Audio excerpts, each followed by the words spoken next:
All right, you suspicious characters from Among Us. June the King has dropped another potential banger, but of course, we always expect very much. We expect a lot from June. All right, because he puts out good videos. It's called The New Rock Bottom: The Story of Tobuscus. Toby Turner. I think and I could be wrong, but the last thing that I heard about Tobuscus was that he was doing like really political content. What's up with people who fall off so hard doing political content? Not me though. Not me, guys. I'm still on. Don't worry. Okay. Creators have fallen for many reasons. Three that seem to be the most... Whoa. Restart. Content creators have fallen for many reasons. Three that seem to be the most prominent are the standard decline. True. The creator refuses to innovate or is burnt out. So they are... Or they just become less relevant. That's happens, bro. It is what it is, dude. Not everybody could stay relevant forever. You know what I mean? And sometimes the decline isn't so bad. I mean, if you decline from making like $100 or $1 million a year down to like only 500,000, I mean, I feel like you're still in a good spot. Are outgrown and eventually stop uploading. And then there's a scandalous decline. The creator is involved in something. Wait, hold on. I think that this... And eventually stop uploading. I think this guy uploads on TikTok now. He makes cringy TikTok videos. And then there's a scandalous decline. The creator is involved in something where accusations are thrown against them. True. Destroying their image and making recovery difficult but not impossible. Well, I feel like with Leafy, I don't know too much about the guy, but they won't even let him back to potentially have like a redemption arc, right? Like they just completely banned him off there. But I think he came back, and then people were saying, I didn't really watch his video, so I don't know exactly, but apparently he was like bullying Pokimane, but then again, she deserves it. No, I'm just kidding. I don't know.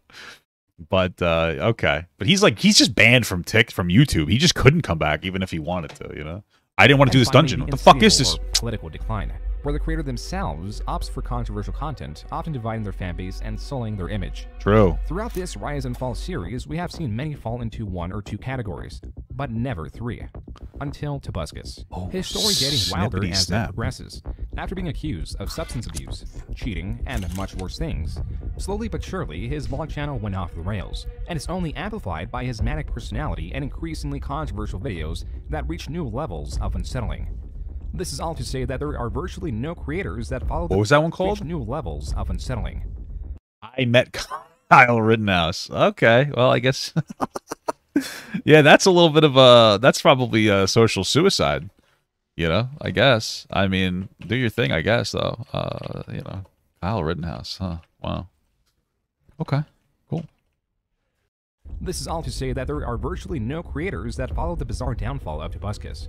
How can a man that understood all aspects of online virality so well, whose calculated decisions elevated any form of content he touched, devolve into a disheveled-looking shell of his former self?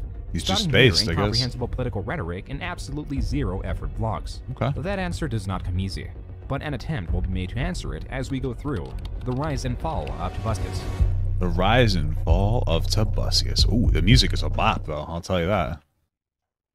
Before we get into the video, I'd like to thank the sponsor of this video, Ridge, who makes high-quality wallets, as they're known for. And dude, I didn't think that June the King would be a handsome guy. I thought he was going to be a big, stinky nerd. I thought he was going to look like Pro Jared or something.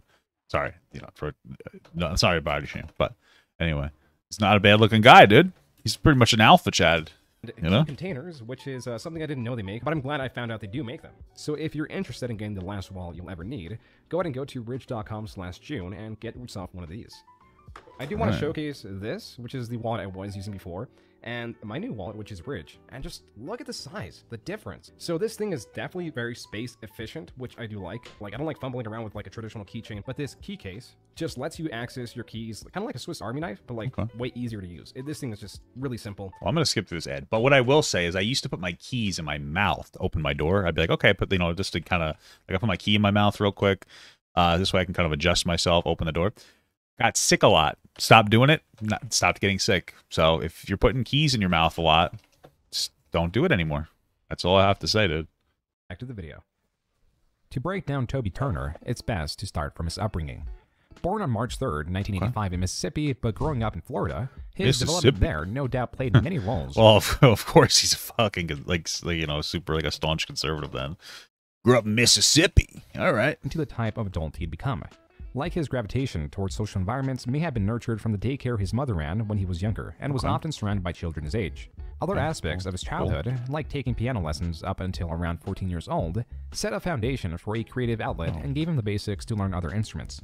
These events would not benefit everyone, but they will certainly benefit performers, which is what Toby was, especially in high school. Who, according to this interview, won acting competitions. Wait. What kind of performer is he? Was he a fucking band geek? Because like, oh my god, I'm so tired of band geeks becoming popular on the internet. This is pulling everything. I'm tired. I'm tired of fucking people in general. I'm tired of it. You know what I mean? Like everybody. Oh, I did theater. Oh my god, the most cringy people in the entire world are theater people. We always bully furries, but holy fuck, like what? We got to go back to the bullying theater people. I'm pretty sure that furries are just a social deflection from theater people to make it so that they don't get any criticism because they're fucking cringe nerds and they're tired of hearing it. But I think that we need to bring that type of bullying back. Okay, guys? We really need to do that. Where he claimed you guys not going to dispel me. We're going to lose. And classmate, Alan Ritchson, known for his role as Thad Castle in the Spike original series Blue Mountain State. It was still in this period that Toby developed many ideas that would showcase his acting talent and writing. Is there any more milk? No. Milk. Oh. It's Great. milk. Sorry, maybe you should just go to the store and shop around for some more. Oh. Oh, I see. You're trying to get me out of the house. These were pushed aside when a choice in how he wanted to further his education had to be made.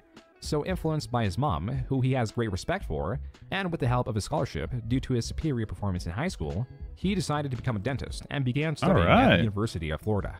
Teeth doctor. It took about a year for him to realize he could not see himself in that profession. So he saw. I guess that's why I'm so afraid of Tobuscus, because he's a dentist, and I'm always afraid of the dentist. You know what I mean? But who isn't, right? Like I'm not the only one. The dentists are scary, bro. They just want to touch your teeth and make you fucking bleed and your mouth bleed. It's horrible. It's scary. Majors to psychology for a very short period before finally staying in telecommunications. Not because it was what he was passionate for, it was because it was so easy, it gave him free time and scholarship money to do whatever he pleased. True. And that always leaned towards acting and the like. So around his time in college, and informing his mother how passionate he was for his dream to become an actor, his mom didn't just support him verbally, she also supported him financially to an extent, nice. when she took out a loan that ranges in the thousands to purchase a camera, namely the DVX-100B that Toby received for Christmas. Now came a new incentive, an incentive to create videos and to pay his mom's loan off. But how? He had a decent understanding of the internet. He even made his own website where, amongst other things, he challenged other Toby Turners. As for video creation, Toby made a YouTube channel in May of 2006 under Toby Turner. Then another a month later in June under the name Tobuscus, which was a name his friend offhandedly called him in high school. As we know now, YouTube is an excellent place to earn money, if you're successful. But back in 2006, that was not the case. The partner program we know now had not been implemented. But in his search of video hosting websites, there was one that offered payment to select creators via producer awards. Like YouTube now, this website earned revenue through ads. But unlike YouTube, content creators would only begin to receive payment if the video was viewed a minimum of 20,000 times, along with Damn. You gotta get at least 20,000 views to make money? Shit, I'll be poor as fuck. Damn. Following other MetaCafe guidelines. So, with this website, MetaCafe, the pay was a static rate of half a cent per view or $5 per every 1,000 views. Okay. With his platform of preference set, he just needed popular videos. And for Toby, with the way his mind worked, those came easy for multiple reasons owed to his character, like an advanced understanding of early clickbait and his willingness to experiment. Actually, I want to do this. Though the first available video on his YouTube channel is a skit involving the remote for the movie Click, comedy sketches like these, inspired by the channel Smosh, hardly got Toby any attention. Even still, in these first uploads, he already had a confidence in his character, or maybe a comfort in what he was doing that was easily noticeable. Everything he did felt intentional and practiced. Even paired with his chaotic energy, there was never a hint of being camera shy. While some creators struggle to work their way at conveying a more natural presence in front of the camera, Toby had it right away. Interestingly enough, it was— you know what we call that? We call that not having any shame, okay, when you're comfortable in front of a camera, because it's such a weird, shameful thing that you're doing. But if you have the confidence to do it, you just— that's the problem. If you guys are like, I'm camera shy, it's because you have shame. You're a normal human being, okay? You have dignity, all right? Somebody's willing to sit in front of a camera and do some kind of content all day. Loser. That's the problem, okay? Keep that in mind. Keep that in mind, dude. was not at all his character that brought on his first viral hit, because it was a video of him pouring coke over raw pork, a rather unentertaining watch without context. What's But the if joke? there was anyone that knew how to sell a video, it was Toby. His gifted understanding of early clickbait could only serve to help him dominate any search algorithm, shown by the name he chose for this rather dull video being "You'll Never Eat Pork Again," setting the pretense that he is proving. Oh wait, wasn't there like a thing where like worms are in pork or something? Is that what that is? Like there's like pork worms or something like that? Is that what he's referring to? The myth that if you pour coke over pork, maggots will come crawling out. His extremely lengthy description supports this. And because it was so long and chock full of keywords, it made his video that much more discoverable. To summarize it, he pours a coke, then the video fades to black, only for it to fade back to the pork with newly added white spots on it. Commenters were horrified at the prospect that their store-bought pork may Well, that's a little weird because like I feel like you could just put stuff in there and make it seem like, you know, like if you show an actual time lapse, that's one thing, but like to cut it, I'm assuming that he lied about that. have contained maggots. But fear not, because this is a farce. While some excuse what happened in the video to the pork constricting and releasing fat, hence the white spots, and others dismiss the absurd premise altogether, Toby, for those invested enough to read the description, would notice that he practically outright admits it's fake just from these few lines, where he gives the intention of making the video to fool a friend that is easily swayed by misinformation. So I made this video for her. Interesting. Apparently there's like there was a study, like internet thing that came out that's like everybody eats like 8 spiders in their lifetime, and I used to believe it, and apparently that was just like some kind of a social experiment to see if people would believe stuff like that, or how easily how very gullible people are on the internet. So that's interesting. So one of those is a lie, and I fell for one of them. Whether you actually do eat the spiders or it's or it's just misinformation that we eat spiders, I fell for one of the lies. So either way, experiment successful, am I right? Assuring her she was right all along, and thanking her for warning me, even though it is ridiculously fake looking. I didn't think anyone else would buy it. Besides the absurd premise, it was also the cuts and other factors that Toby later points out should have destroyed the credibility of the video. Yet many viewers still believed it. What those white spots actually are is rice, as Toby allegedly later admitted to in this now removed interview. While the premise may be false, the money he was getting from it was very real. In the first 2 months of its upload, it hit a little over 100,000 views, translating to about $600 earned. This video was uploaded big in wiener. February 2007. Over the next 7 months, his total earnings from Metacafe. I just realized if they give you like money per view, that doesn't take into consideration the length of the thing. So you're incentivized to make like 1 minute content, aren't you? By that logic, Was a total of 1.6 thousand, suggesting that while attempts were made to rekindle that flame in other clickbait videos like Falcor the Urinator, an original song about his dog Griffin that got a few hundred views on Metacafe but reached well over 1 million on YouTube. Wow. Metacafe just wasn't working, and YouTube was, but it lacked financial incentive. Until September 2007, when a University of Florida college student asked a sitting senator if he was part of a secret society. This student was then detained for asking the question, resisted arrest, shouted out "Don't tase me bro," and was subsequently tased. We know this because the entire event was recorded and uploaded to YouTube among other video sharing websites. Among Us. The student that was tased was Andrew Mayer, classmate and friend of Toby Turner. It may have been Toby's association with Mayer that inspired him to release a remix of the event on his personal channels, reaching hundreds of thousands of views across multiple websites. Toby's remix, while I guess we should have known that Toby was kind of crazy when he had a friend that was asking crazy questions if somebody was part of some secret society, huh? Oh, okay. now outperforming the original video, did outshine his pork video by a large margin, quantified by both views and money. That's because the views primarily came from YouTube. Though it is true that his attention was set on Metacafe because it paid its creators, he noticed that regardless, his videos were being uploaded to other websites. So if it was eventually going on YouTube, it may as well be found on his channel, where he was experimenting with different ways to make money not connected directly to the website.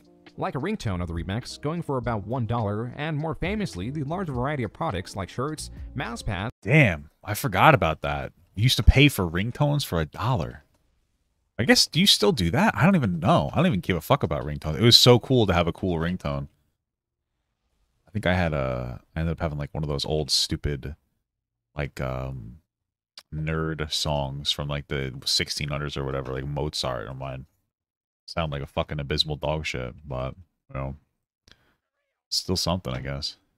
bags, hoodies, and even aprons plastered with the Bro, come line, on. "Don't tase me, bro." These shirts being sold for about $20 meant that he earned about $2 per sale. Selling anywhere from 1,000 to 2,000 shirts within the first weeks of the upload has Toby earning 2,000 to 4,000 from shirts alone. Cool. This and the money earned from Metacafe was a nice sum spread across 2007, but did not equate to a livable wage. It may have been if his sights were set solely on video creation, but he had the mindset that YouTube that by 2008 was his primary platform. But his goal was still to become an actor, so he was trying different things to get attention, like stand-up, incorporating songs into his sets, uploading some online, like the "I Go to College for Financial Aid" song that can be seen 3 times in his earlier uploads. With topics like these and other videos involving mature themes, one could surmise his content was geared towards college-age viewers. Okay. His target audience, attempts to replicate popular content, and his comedic intent within the videos is one of the strongest commonalities amongst them, as he was greatly prone to experimentation, uploading vlogs, skits, parodies, and even a video of him skydiving. As discussed on this channel before, though experimentation leads to greater potential success amongst individual videos, it hurts channel growth because people won't understand what they are subscribing to, therefore they won't. So even though by July of 2008, he had videos upwards of 1 million views, averaging over 100,000 views per video, and he was still sitting at 5,000 subscribers. Regardless, YouTube How the fuck do you have 5,000 subscribers with that many views? I feel like that's fucking bizarre. Was there no incentivization for people to fucking subscribe to a channel? being the size it was in 2008, when he eventually doubled that sub count to 10,000 in November, he was already regarded by other websites as a YouTube celebrity with dreams to become a traditional one, that he, by 2009, was carving his way towards. And that's because of his new job, a search engine optimization job obtained from Craigslist that, while boring, helped him understand how keywords and other sorts of users' targeting tactics can get videos and links to the top of any search. Being that Is that really work? Like putting shit inside of your fucking their videos, like your description and shit. I mean, I never do that. I just put my socials in there. I don't really care either way. I'm not gonna change that. But I see so many people putting like fucking paragraphs in their content, constantly saying things over and over and over and over and over and over again. his job was done purely online, allowed him to move with his friends from Florida to LA, but not before playing a role in the low-budget movie New Low, filmed by his friends. This role was sort of an exchange, striking the deal that he'd allow his friends to use his camera if he could play a role in the movie. Clips of the movie can be seen in his 1-minute reel uploaded in February of 2009. Like some What is a portions reel? of his channel, this was made in an effort to get hired for short? professional work. But even with that intent, there continue to be videos that lack traditional media themes. For example, his remix of David After the Dentist, uploaded to his channel just as the original video exploded in popularity, giving Most viewers probably didn't even have accounts at the time. But did you need an account to subscribe though? Is that how it worked? I thought you didn't need that. I guess you do. Huh. It's like a brain fart moment. I didn't even think about that. People probably didn't have accounts at the time. That's a good fucking point. True. Now, like, it's just so normal for you to have a YouTube account. Yeah, okay. This makes sense. What are you guys talking about in the chat? Like, you guys crying that I'm not, like, responding to every chat that I'm getting? He usually has 20 or 30 viewers. What are you talking about? What's happening in my chat right now? I usually have about 200 to 300 viewers. I don't care if I had 20 or 30, but like, what is the weird things that you're saying in my chat right now? I'm playing a game while reacting to a video, so I'm not seeing every single thing that you guys are saying. But holy fuck, I guess you're going fucking crazy. similar tension to his remix. His newfound understanding of search engine optimization had a tremendous impact on his channel, as he further packed the descriptions in his videos with long stories often not related directly to the video. Regardless, the packing They want to turn the volume up. of keywords would Okay, I'll just turn myself down a little bit. There you go. boost the video to the top of the search during a primitive and easier to manipulate stage of YouTube's algorithm. Take, for example, this video titled 5 Hour Energy, a small energy shot drink that has been widely advertised across the United States. Even the description is related to the title in what seems to be a copy of what you would expect the 5 Hour Energy wiki to look like. But in the video, he is discussing what seems to be a knockoff product, 8 Hour Energy, made by an entirely different company. So, What about Stacker 2? I don't remember Stacker 1, but I do remember Stacker 2. Okay, it was a big weight loss supplement. They would always play it in those wrestling ads all the time. But, you know, I don't know, dude. I never tried it, but I feel like all these shortcuts to losing weight are just such a bad fucking idea. It's fucking bizarre. Most of the time, the shit that they try to give you is like so unhealthy. You're better off just like trying to eat healthier, you know. Instead of taking Stacker 2, just eat some broccoli. Right? Makes more sense to me, dude. Here I am. Here's my face. My hair looks like this. My fingers can do that. And here's some of this. It's 8-hour energy. 8 hours of energy isn't something you need starting at 11 p.m. But whatever. 8,300% vitamin B12. I'll be good for 3 months. Actually, this is my third one today. 9 months. The relevance of this video to us is its monetary... Stacker Z? Is that a thing? How many different fucking stackers did they have? That shit's fucking bizarre, bro. Gain for Toby was insane, though it was lacking in viewership. It was around 2009 that his channel was accepted into the newly established YouTube Partner Program. Or like MetaCafe, he could earn revenue from his videos on YouTube. The special thing about this video is the big money didn't come from YouTube, because this and a few others like it were secretly sponsored. If you go to Toby's 2009 website, you'd find that videos dating back to 2006 were made to promote a product. Toby offering the service to anyone willing to pay in between a price range of $2,000 to $20,000 depending on the type of video. Not disclosing a sponsorship now is illegal. True. Now, but not then.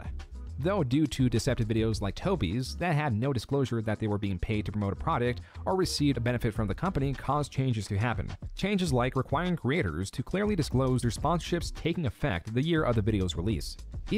Yeah, I mean, that makes sense, because if you don't announce you're sponsored, then people may not necessarily realize that you're that you have a motivation to say, oh, this product is really great.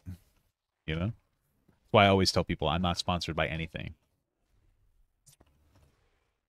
I had a joke. I couldn't put it together in my head fast enough to make it, so we're gonna move on.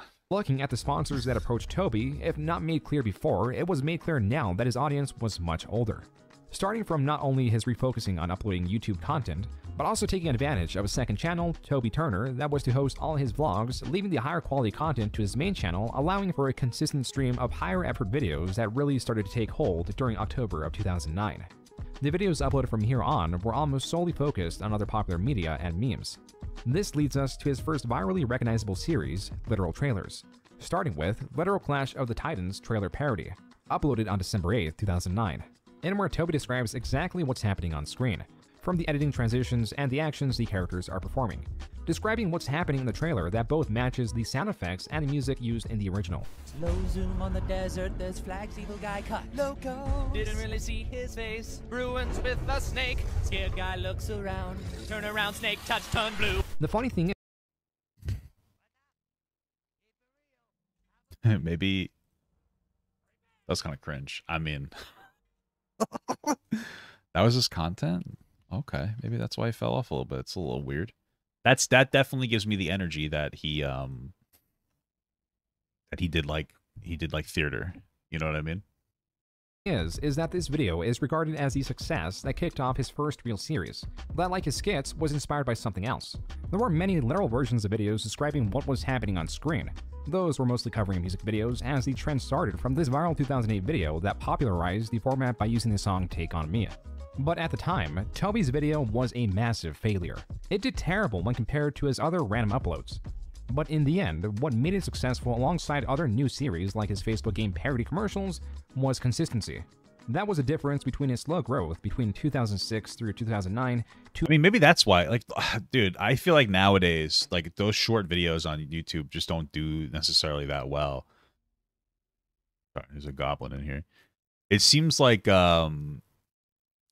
people, when it comes to, like, really quick content, are more focused on TikTok than anything else. You know what I mean? If you're going to take a shit, and you take, well, I take long shits, but I'm looking to like scroll through TikTok rather than to commit to like one video. So I don't know.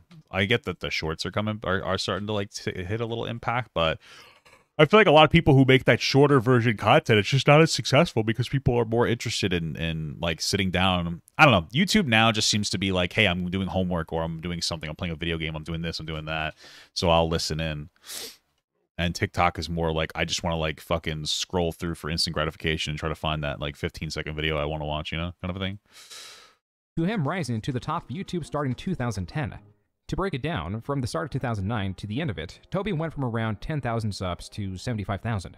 That's over 7 times growth. And now starting 2010, both dedicating himself to creating YouTube videos and several series, namely remixes, literal trailers, the short-lived parody commercials, and a minor mix, not enough to derail his channel, of random videos thrown in. A pattern among the series is the ideas themselves were not original, but Toby and the character he was becoming was perfect to host them. As some might remember, Fair this enough. time on YouTube, energetic, loud That makes sense. I guess that the charisma, people identify with it in some capacity. I can relate to that, dude. I'm so charismatic. commentary, or randomness for a lack of a better word, was king, and often drew in younger crowds, which was a growing demographic on the platform, meaning everything was to work in Toby's favor. This was more so the case because he was actively changing his content to appeal to a younger audience, and so were his sponsors. A few months ago, he was doing interviews for MTV. Now he was advertising Wow. pop-arts and launching his new series, akin to Ray William Johnson's Equals 3, That's where Toby cool. showcased a viral video relevant to each category, and the audience would decide the winner. An audience whose demographic he knew very well. Of Assassins. Ubisoft posted my literal Assassin's Creed trailer on their official Facebook fan page. Thanks. Thank you. Thank you. Wait, is that really what you sound like when you cheer? You sound like you're like 7. What's my demographic? Oh. Chicken nuggets! Audience? What are you doing reading this book of career choices? Are you having a midlife crisis? No, you're too young for that. That's impossible. So do you watch YouTube? Yes. Do you know who I am? No. You're my prime demographic. What's that? So far, we have discussed Toby's strategies and The fuck? growth, like the many new series on his main channel that because the videos were so short, his audience would have no problem hopping from video to video, or even his newly established Let's Play channel, making up 3 channels he was uploading to. This is still all strategy. But what is the current motivation? That answer comes I guess that's the question, guys. Should I make a whole new shorts YouTube, or should I just post shorts to my current leftovers channel? That's the real question, guys. to us in this Q&A during the San Handle Media Conference. So I got, all the programs. My mom took out a loan and bought me a camera, which is awesome. I totally owe her. Yeah. No doubt. Where's mom? Is he crying? What a fucking cringe lord. She knew better. I'm just crying. He has lung disease. Damn. All right, that's sad. I want to move her out from it's getting worse in the humidity. So I want to bring her to LA. Shut up. I'm a goddamn sweetheart. Though it is not mentioned All right. in Well, this that's it. That's it. Okay. Now I feel silly. interview, it is mentioned in a later one that Toby's mom was given 6 months to live. Damn. He needed to make money to move her, and fast.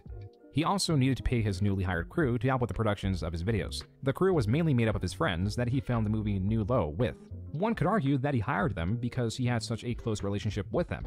Well, it's nepotism, hiring your friends. I mean, it's, there's positives and negatives to the idea, but it makes sense to hire people that you know, so you're like friends. You know what I mean? There's better chance, you know them better. There's some issues that could possibly pop up, but at least you know them. You know.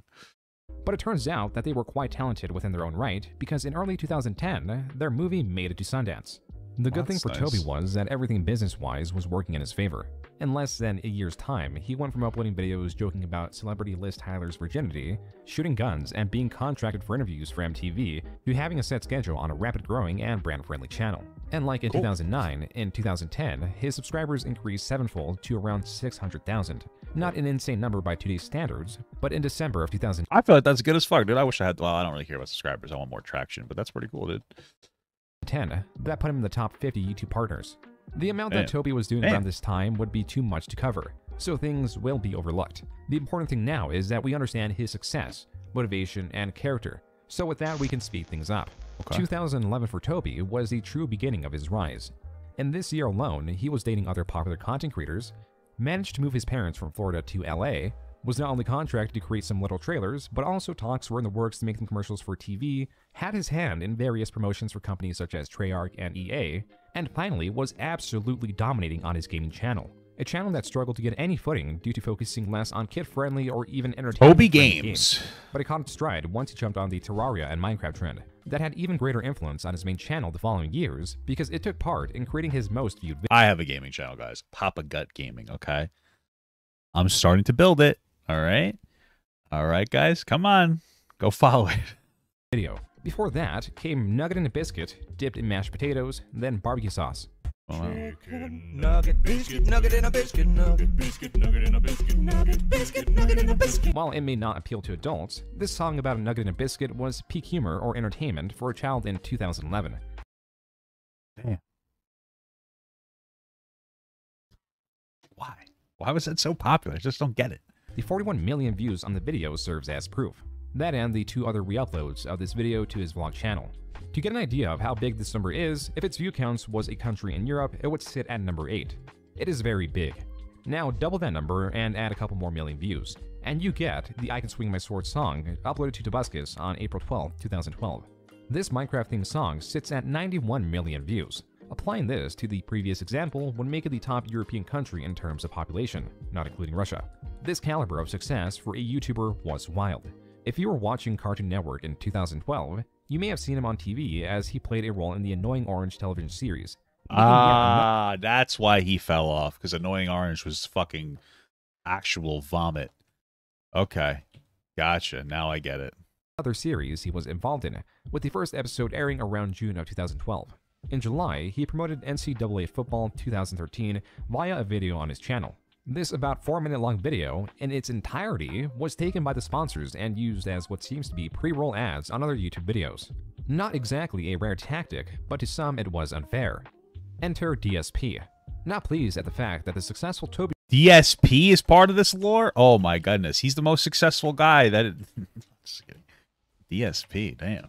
Turner was getting another boost of attention via advertisements on gaming channels like Darkside Phil, also known infamously as DSP, because the end of Toby's advertisement promotes his channel directly. So DSP made a 25-minute-long rant video expressing his hate for Tobuscus and the attention he was receiving. Why? Was he just jealous? What the fuck? Why you gotta be a hater, dude? Why you gotta be a hater, bro? Here's why I'm upset. I'm not upset that he's advertising the game. That's fine. It's even a gaming-related ad. I understand why it's on my video. But at the end of the fucking ads, there's a link to his channel. What? That's fucking a completely unfair business practice. YouTube should know better than to allow ads on their website that promote competing channels on your own fucking channel. Why? Who cares? So, like, this is what you're telling me. This person basically has an ad. Like, basically, what he's saying is that like another YouTuber is paying for an advertisement on his channel. Who cares? Why is he upset? Oh, it might make them watch that video over mine. Okay, but your video is getting monetized from that. If you don't like that, buy your own advertisement, pussy. Like, I don't understand. Oh my god. This is a blip in Toby's career.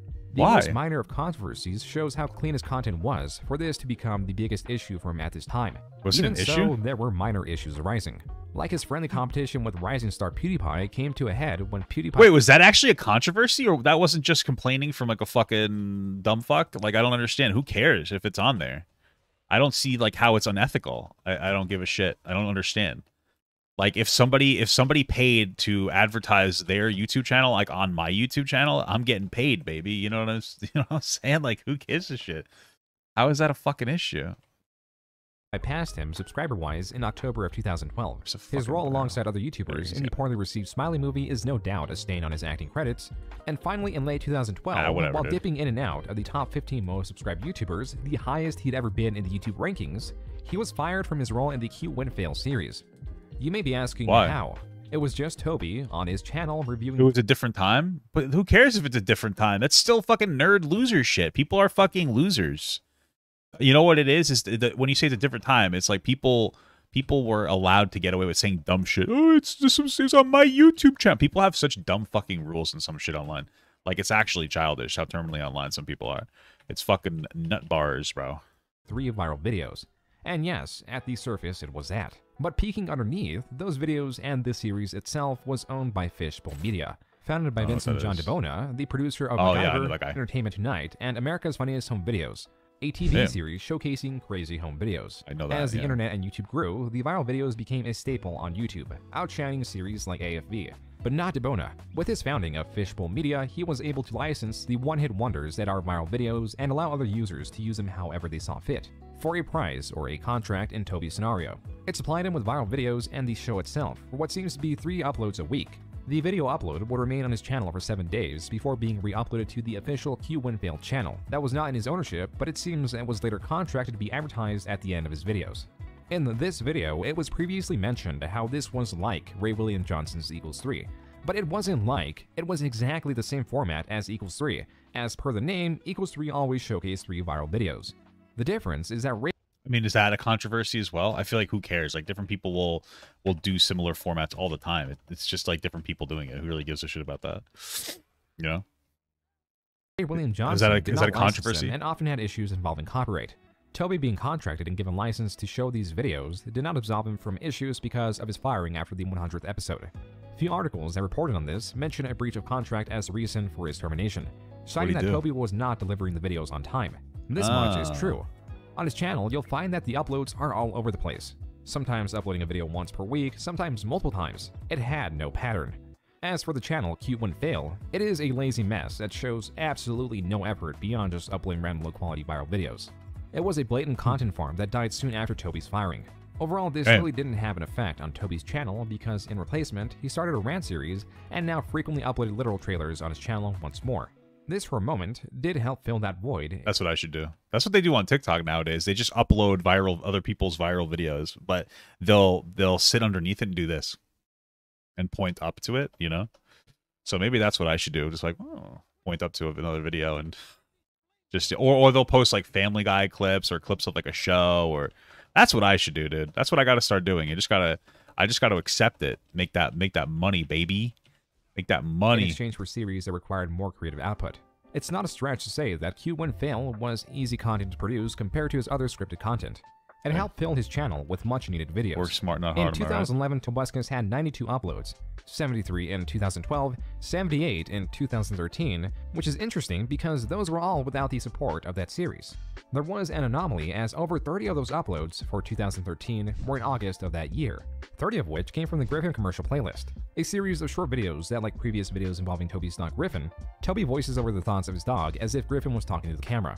These ones were specifically filmed for Cartoon Network to promote the ongoing cartoons and were also uploaded to Toby's channel. Hello everyone, I'm Griffin and Toby has been hired to make some TV commercials for Cartoon Network, but he didn't want to post them to YouTube because it would look sponsored. But I don't care if he looks like a big sellout, so I'm just going to post them anyway because I want to skyrocket my own career like. Subtract these from the total uploads in 2013 and you get about 48 for the other months. Toby was still growing around this time, but YouTube was outgrowing him because he was losing his rank amongst the top most subscribed channels. It may have been burnout or the fact that he took on more projects in 2014, like developing a game that he grossly underestimated the effort needed to create, taking it from his video creation time needed to save his declining channel. The worst thing about it is the game was commercially a flop, a sacrifice that brought only 26 uploads for the entirety of 2014 for Tobuscus.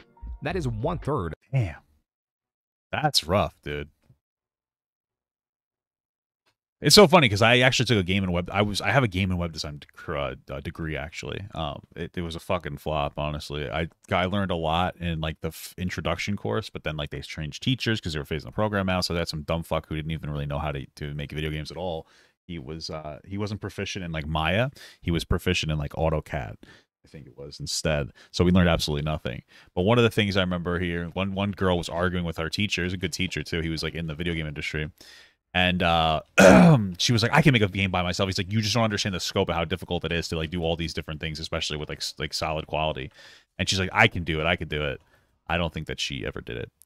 But damn, that shit was fucked, man. We really like it was the teacher was so good, and then like they phased him out. We learned like a lot of different shit, but when it came specifically to learning 3D modeling, there was like a beginner class, an intermediate, and an advanced class. We got the beginner one found Pat with the good teacher, and then they switched it to some fucking idiot that didn't know what the fuck he was doing. It was an actual like ripoff. It was fucking crazy. Now I feel like I should have fucking sued thinking about it, because they didn't even have people who were. Damn, they didn't have people who were like fucking relevant. It was called Catherine Gibbs was the school. It was absolute dog shit. Like I wasn't even qualified to teach. It's fucking ridiculous how people scam the fuck out of you. Of last year's uploads. This graph of his monthly views and subscribers reflects this accurately, as his views were more than half that year. Even worse for Toby was 2015. He upped his videos to 36 in total, but lost was any viral video that boosted his averages. YouTube was still growing tremendously, just no longer with Toby. Damn. His once popular literal trailers could not stop it. In fact, his literal trailers that were not catered to relevant topics like they once were almost all sponsored by smaller games. Somehow the quality in these were even worse than his first literal trailers. In much of this literal trailer in particular, the audio quality is so bad it's hard to make out even 2 words in big chunks of it. Just listen to this unaltered segment of his video.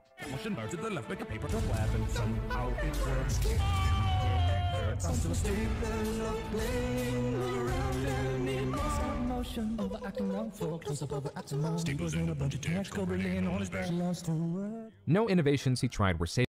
What was bad about that? That seemed like the exact same as his other content, no? Or am I missing something? I don't know. Him.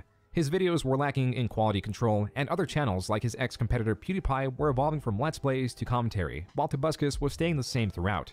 He was still using the same intro from several years back, and logo that, though it looks to be influenced by Minecraft, predates the game by several years. His energy and character were tired at this point. Hey, Family Guy still has the same intro, dude. Right? And that hasn't fallen off at all. To be honest with you, I've been watching Family Guy again, and I feel like the new stuff is actually pretty good, but like the middle tier stuff is fucking terrible. Like season 18 plus has been pretty entertaining, but everything before that's been so garbage. I know it's only down to 16, right? But I feel like it peaked at Star Wars. You know? But then again, who doesn't peak at Star Wars? He always had vlog-style videos on his main channel, even though he had a channel dedicated for it. The difference was the effort, and now even that was gone from his main channel, with many vlogs lacking format, leading into his random ramblings, almost as if he lost his editors. It was all very dry. Toby had lost his momentum. We can keep going down the trend of lack of uploads the year following, like in 2016 having only 18 for that year. His main and side channels were all declining. Tobuscus had fallen. But before we step away from this and look into the other controversies that destroyed his image and acting career, we will take a look at what he achieved. Over 12 million subscribers across his 3 main channels, and even crazier than that was his uploads. As of today, he has 525 on his main channel. Is that really fair? Over 12 million subscribers on his 3 channels? Because like there's probably a tremendous amount of crossover. It's always so weird when people are like, between his 4 channels, he had 700 million people. But it's like, yeah, but I mean, probably a pretty consistent amount of people were subscribed to both channels. You know, so all the channels. That's all I'm saying, dude. Okay. 2,112 on his vlogging channel, and 5,218 on his gaming channel. Wow. It would take too long to estimate how long it would take to even watch them all. Now imagine creating them. That's why burnout should be considered as a large possibility on why his channels declined. Maybe. His lack of innovation and effort plays directly into that.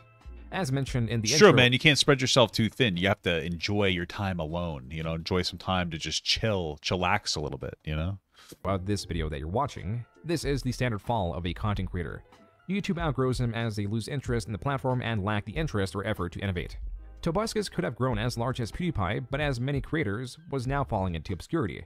Now we move on. Yeah, but I also feel like comparing somebody to fucking PewDiePie is crazy. Like, I imagine that if Tobuscus just kept on, like, maybe if he trimmed the fat a little bit and just, like, focused on the stuff that made him happy, he would still make fucking bank because, like, he got so many views, you know what I mean? But a lot of times on the internet, people compare people to, like, their best views or, like, what's the best views are. But at the end of the day, like, I feel like a big focus should be, like, really financial stability.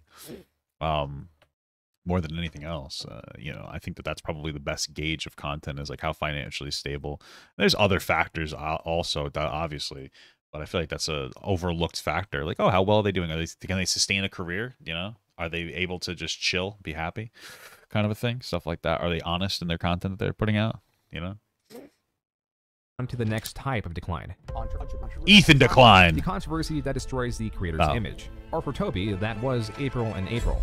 April the month that the accusations against him were made, and April F was the creator who made those accusations, first found on Tumblr April 8th, 2016. Due to the length of the post, we won't I remember covering it. I don't remember all the specifics, though. That's all I'm going to say, you know? We should also, but just make sure we are aware we should always be careful of accusations, because, you know, you need proof. You know, innocent until proven guilty, I think, is a very important thing to understand. In its entirety, but we will hit the major allegations. The more minor ones state that Toby has a history of drug abuse and possibly a bipolar disorder where he may be abusive. The major one that sticks in people's minds to this day is that he R-worded her. She begins her story by stating that she met Toby when working at E3 2011. They grew closer, and eventually she moved to LA as she allegedly enticed her with a position to be a female gaming host he required for his new show. But that never went through. There exist many screenshots and even videos of April and Toby's content. So that much is undeniably true. She didn't know and spend time with Toby Turner. And throughout the years, they had a sexual relationship where Toby would fluctuate on the type of relationship they were in, but all throughout slept with other women and was effectively a cheater. Okay. Fast forward to 2013, we go into a night where she claims Toby was particularly angry because he had his car towed after he parked in a 30-minute parking spot at a remained longer than the allotted time. The combination of this and the drug why you got to go to buffets, because you'll be in and out in 30 minutes. That's how I like to do buffets. I like to just get in and out. I don't eat as much as I can. I'm just looking to get in, get out, have minimal interactions with people. Very important. And that's it. Kai fading away left Toby in a sour mood. Here is where April claims they went back home and Toby let his frustrations out on his kitchen, kicking a stove and punching the pantry door, to where we get this picture later on. Toby, as April claims, then goes on to verbally abuse her and he must have had a bad League of Legends game, am I right, guys? Just kidding, sorry. kick her out. But as she was leaving, he apologizes profusely, they embrace, and as she is panicking, lays her down on the bed and he has his way with her while she is mumbling to stop. Then on February 26, she goes on to say that as she was leaving his place, she took a shot of vodka that, under Toby's alleged admittance, was laced with Molly. From here, her recollection is foggy, but she knows she left the next day when she was physically able to, leading to this text exchange between her and Toby where Toby apologizes for drugging her. When home, she regrets this text exchange I'm still fucked up with something drink really fucked up that I can't function. between her and Toby where Toby apologizes for drugging her. When home, she regrets not going to Did he? I'm just genuinely curious. Did he drug her, or did like she take it while knowing? I don't really. I mean, I don't really know. You know, I just I wonder if it's like the same thing. Like, was he like, hey, I put fucking fentanyl in this? It wasn't fentanyl, I know, but and she's like, all right, fuck it. You know, I don't know. To the hospital or police and mentions the previous encounters with Toby almost led to her taking her life. The reason she is coming out with this now is the memories came back to her after seeing a toy of Tobuscus at Toys R Us, labeling him a hero when she felt otherwise. As of today, this is essentially unresolved as there is a lack of hard evidence. The text messages could be faked along with the photos of the pantry door.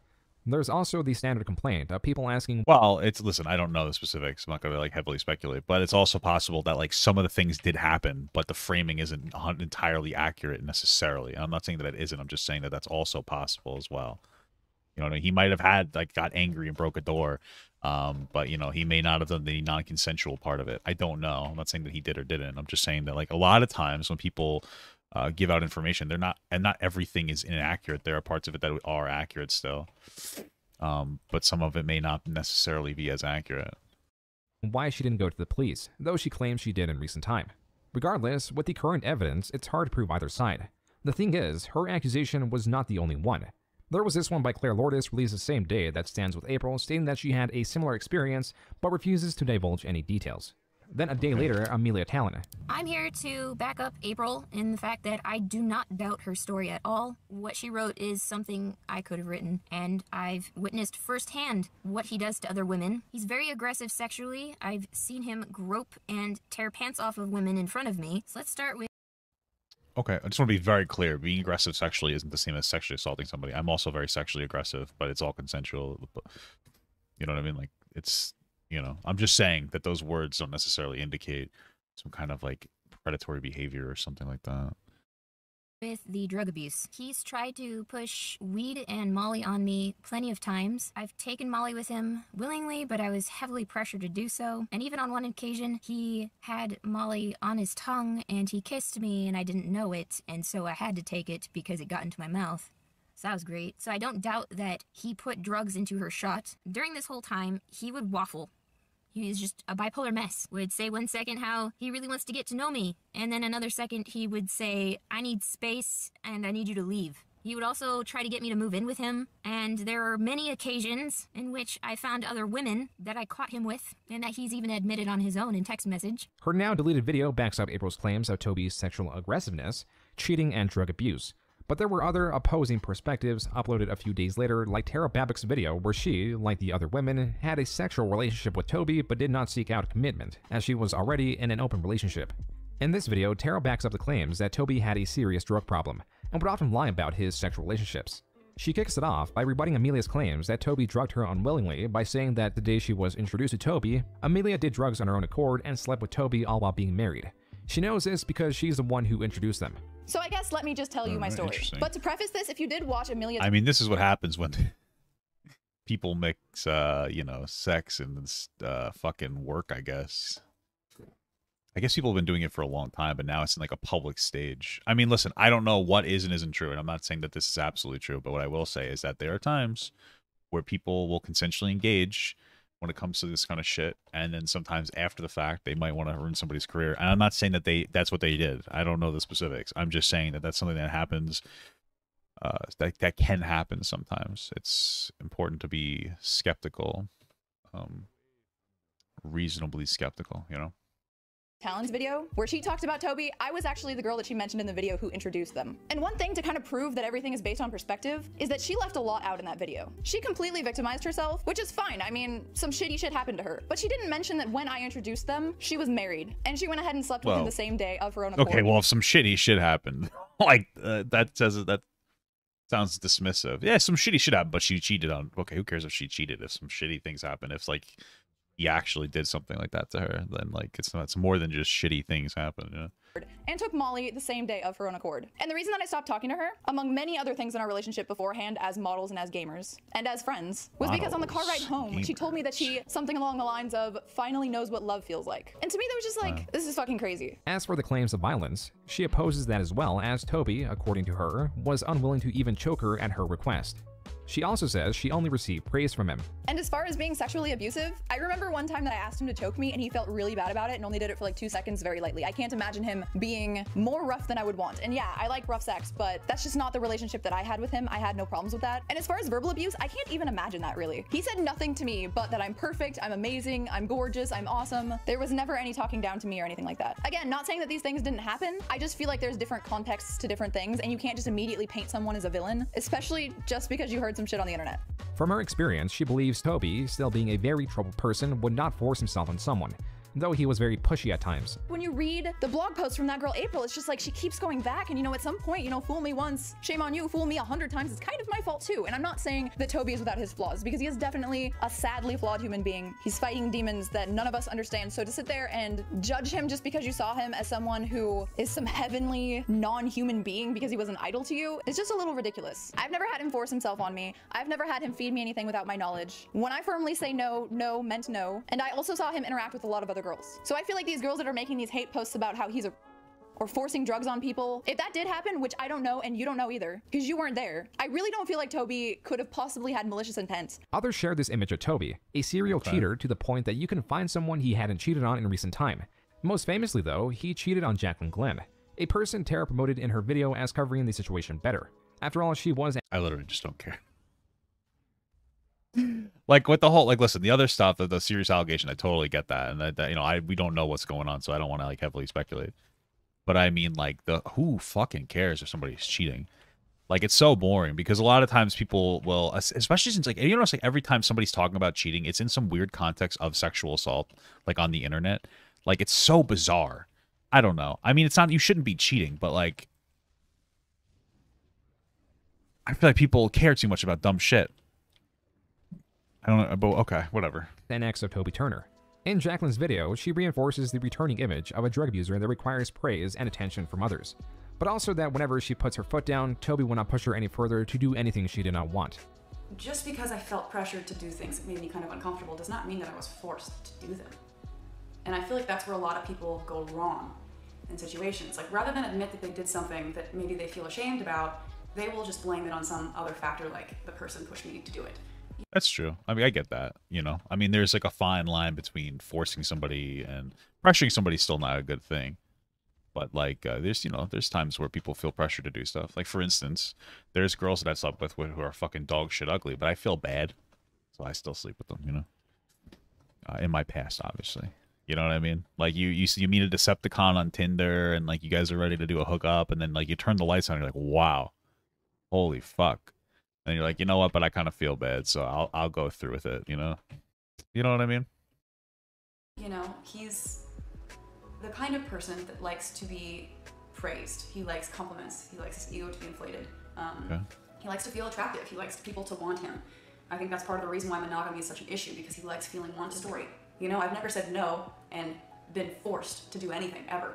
And that's kind of why I felt the need to make this video. It's like, yeah, he's not a great boyfriend. He is, you know, will verbally attack you. He, you know, makes you feel bad. There are a lot of things that suck, that are very, very difficult to handle. But at the same time, I just feel like there's a gray area there that's not being talked about, and it's not. That makes sense. He sounds like a piece of shit, but he's not like the predator that they're saying that he is. I'm not saying that he isn't. I'm just that's what her perspective is. I get what she's saying. It's not good. And it's dangerous. And it just seems very vindictive. There are many people, like his mom on Facebook, saying many things on both sides. But whoever's story is the truth is unknown, and it may very well remain that way forever. But what we know for certain is the outcome, and what these many content creators coming out with their stories about Toby Turner tells us about him. Firstly, he, on April 11th, made a short 1-minute video denying the allegations. A person I dated a few years ago has just made some extremely serious, false accusations. I read her Tumblr post, and I was shocked. Why they banned Tumblr, guys? These allegations are absolutely false. For a video like this, I don't know, dude. Me personally, I'd be coming out the gate like aggressive. You be going fucking ballistic if they're obviously if they're false, you know. But I got it, yeah. Received a surprisingly low amount of dislikes. The same was true for the videos following that were uploaded significantly later because of the hiatus this brought on. So Toby's videos were virtually all positively received. The same could not be said for how his community viewed April or even Amelia, who had since then deleted her video. There also exists what seems to be fans of Toby trying to poke holes in April's claims through Tumblr posts, though these are poorly made and largely rely on assumptions. And just because they were well received doesn't mean that he didn't do these things. It's just like a crazy thing to like sorry, somebody said something in the game. You know, I mean, because it's possible that, like, you know, his fan base might have been a little bit rabid, and like made them feel like they needed to take it down or they're gonna get fucking, you know. So I just want to bring that up. If anything, this combined opinion of Toby being this drug abuser gave him some sympathy amongst his viewers, as content creator friends, not just exes, tell a story about Toby's descent, of him falling into his fame and his worldview being warped by worship, as Philip DeFranco alludes towards his coverage of Toby. Monday, welcome back to the Philip DeFranco Show, and we're going to be talking about one main topic today. It was the most requested, it's one of the most talked about things today, and that, of course, are the Toby Turner rape allegations. Toby Turner, of course, has been a huge YouTuber, massively successful for many, many years now. I feel like, I don't know, dude, because I know I've covered it too sometimes, but like it seems like nowadays, especially, like sexual assault allegations are content now. It's so fucked up.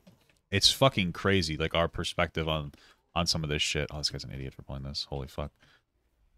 It's nuts, man. It's hard to explain, but like it's almost like there are some people who like, and I'm not saying this was like this back then, but it's almost like that there's people who are just constantly coming forward, and then like so many of these like accusations tend to end up being like fake and like vindictive, and it's almost like we like to fucking jerk off sexual assault and like rape as content instead of like taking it as seriously as we should. It's fucking crazy, man. It's fucking nuts. You know, it's like all content nowadays. It's crazy. It's so fucked. It's fucked. For his trailer videos, his personal channel, his Toby Games channel. Before we jump into my opinion, my take on it, let's explain what has happened since the rape allegations first came out. YouTuber April F made a very, very large Tumblr post where she accused Toby Turner of sexual assault. The post is called The Truth About Tobuscus. If you want to read it in full, I'll include the link down below. And in the post, she describes having an on-again, off-again relationship with him for 5 years that was riddled with emotional, physical abuse, where he drugged her one time, where there were a lot of accusations. She describes these moments of him being abusive and her leaving, but then he apologized and she went back. And as far as why now, why did she come out now? She said, quote, "Because last night I was working and went to a Toys R Us and saw a Tobuscus toy in the aisle. I was supposed to be professional, but I couldn't help it. I wanted to run up to the cashier and tell her they were selling a drug addict rapist to It is true that creators can recover from controversies relatively easy if they continue creating rape content.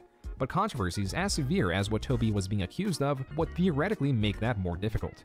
But it didn't in his audience's eyes, an audience that was already diminishing due to his decline in popularity that began several years ago. This is to say that it didn't hurt his view counts more than his lack of motivation and uploads already was. What it was hurting was his ability to break into traditional media. Just take a look at his credits on his wiki page. Notice how only 2 credits are given beyond 2016. One as Almond Butter Guy for Hyperlinked, and The Fuck Happened playing the supporting role of Reynolds. He even had a role, though minor, voicing Ant-Man for a Marvel mobile game.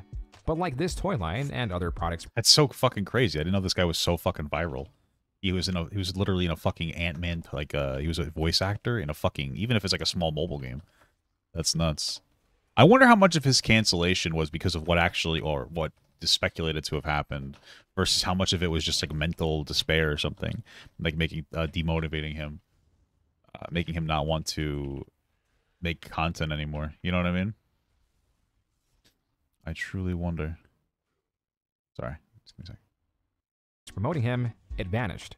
When it comes to traditional media, especially media for children, your image must be clean. What these credits tell us is that there is a universal blacklisting of Toby Turner, so he was now constrained to his YouTube channels. And an interesting thing happened to his vlog channel that he once uploaded regularly to, with colorful and upbeat thumbnails and titles. The contents of the vlogs reflect this culture change, but Toby's character didn't. It's an eerie contrast of him playing the energetic character Toby Turner full of random laughter and constant motion when talking about things like getting swatted in October of 2016. When you wake up and you're like, 700,000 missed calls, you're like, ah, why? So people like get your phone number and they leak it and you gotta change it again, and like it's gotten to the point where I call the same person every time to change my number. Because I've done it, you know, so many times. They're like I call them, I'm like, like, can I speak to Carissa? And they're like, oh, yeah, Toby? Oh, yeah, I get it. Already got a new one for you. Isn't that awesome? Dude, I got... Wait, how does this guy's fucking phone, like, number keep getting leaked, though? Like, over and over again. Is this what he's saying? swatted, and I didn't even talk about it for a while, just because I wanted it to be my own experience in my heart, where somebody comes to your house, doesn't knock, doesn't ring the doorbell, which is great, convenient, because then you can talk to them faster. So they just have a team of 8 people just battering rams your door down. They just run in with guns aimed at your face, and they're like, "Where is she?" And you're like, "What?" And they're like, "Where's the hostage?" So apparently there was like a murder. It's clear to me that this guy's fucking spiraling, though, just like the way that he's talking here. Unless that's just his weird character, but it seems like he's fucking, you know, spiraling a little bit based on what's happening, like getting fucking doxed or swatted, excuse me, and shit. I mean, it's pretty fucked. Hostage situation at my house. So I moved because I don't want that to happen. What a fun wake-up call. It is. Oh, if you're going through some horrible stuff in your life, just know it could be worse, and it will get better. I know, because, like, I don't know. I hope. It is important to mention there was a significant amount of time separating these two styles, because after his controversy, he uploaded a single vlog in June, then took a 3-month-long break before uploading again in October, with what seems to be a lack of an editor, as most of them are one continuous string of raw footage with few cuts in between. Cutting much of the random ramblings was necessary, not just for the entertainment aspect, but also it helped him from derailing into random thoughts, then swapping back to his main subject, which he was mostly doing now. Like this thought, talking about the game series Civilization to emailing a random ex. So I had a pretty nice day today and yesterday. Thanks for asking. His character was always manic. Oh, maybe part of it's the character. But it started seeming a little more real. That makes sense, you know. Interesting. I saw that Civilization 6 came out. I was looking at that. It's just, I played a lot of the older Civilizations where you have to build up. Well, it's a weird thing, too, because, like, if you have a character, I don't know, like, everybody, to a degree, I guess you say code switches. I don't know how you'd say it, but everybody's a different person based on who they're talking to, right? So you're different with your parents, you're different with your friends, you're different with your wife or husband or partner, and you're different on the internet a little bit. Everybody's going to have a different fluctuation, depending on who they are. And I guess his character on the internet was like this fucking almost like manic character. So I wonder how much of it is him genuinely being manic or genuinely being, we'll say, intense versus how much of it is played up. And what's the mixture between the two. And, well. Your civilization, self-explanatory. And then you fly up into space and that's the end of the game. You know, and it's, you know, I haven't been, you know, contacting my ex or anything, or, you know, which is good. I just send her stuff that makes me think of her. Which doesn't count. It does count, but it's weird. Like, please stop sending me stuff. So it's a good sign. This video in particular was uploaded October 26, 2016. This date is important because he did not stop emailing his ex and continued to do this into November, which caused her boyfriend, another YouTuber under the name Social Repose, to tweet at Toby Turner publicly to stop contacting his girlfriend, Jack. This, I feel bad for this woman. Those are the 2 people that she was with, Social Repose, and oh man, holy moly, that's something else, huh? What a type. What a type. Jacqueline Glenn. Like his previous drama channels picked it up quickly.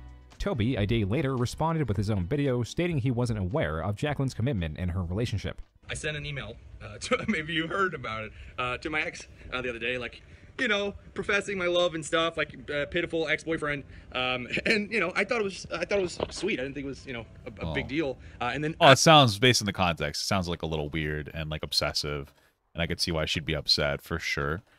Absolutely. Whether, you know, especially if she made it clear she didn't want to be with you. I guess hashtag relatable. I don't know. After I literally get I'm talking to Terabyte, and he's like, "Oh, did you hear she got married?" yesterday. I'm like, I didn't even know she's like in a serious thing. Like, I mean, anyway, I don't know. Whatever. I didn't know she was in a serious thing, so he knows that she was in a relationship of sorts. That obviously, I didn't know she was in a serious thing. Okay, so he knew she was in a thing. So you know, that's what's communicated to me. So then I guess it's on a drama. It's on Scarce's channel, talking about me being like an obsessed ex-boyfriend. I mean, she lives a 2-minute walk from my house. I don't show up at her. I sent an email. I sent her an email when Trump got elected. Anyway, it's so funny. Why? And this is What not the funny. fuck? It's kind of embarrassing, you know. And it looks pathetic and stuff. And like, it being public. Yeah, I look like an idiot. But you know, whatever. I even wrote a video called "How to Stop Contacting Your Ex-Girlfriend." Obviously, I didn't follow any of the procedure, but I mean, it's a pretty funny video if I ever would record it without bawling my eyes out. And I don't know this guy. I'm sure he's a nice guy. I did call him a dick on Twitter, but I felt bad about it just because I'm like, why would you post this public? But I get it. I get where he's come from. So, sorry, dude. Things just kept escalating. Jacqueline Glenn and then Social Repose uploaded videos talking about Toby the next day, both discussing how Toby has made many unwanted advances in the past, like leaving notes on her car, would bring her flowers while she was with someone else, and of course the emails because she blocked him on all other platforms. Jesus. My ex, Toby, is... This gets into a conversation though about like okay, so yeah, this is all like bizarre, right? And like I'd say it's inappropriate.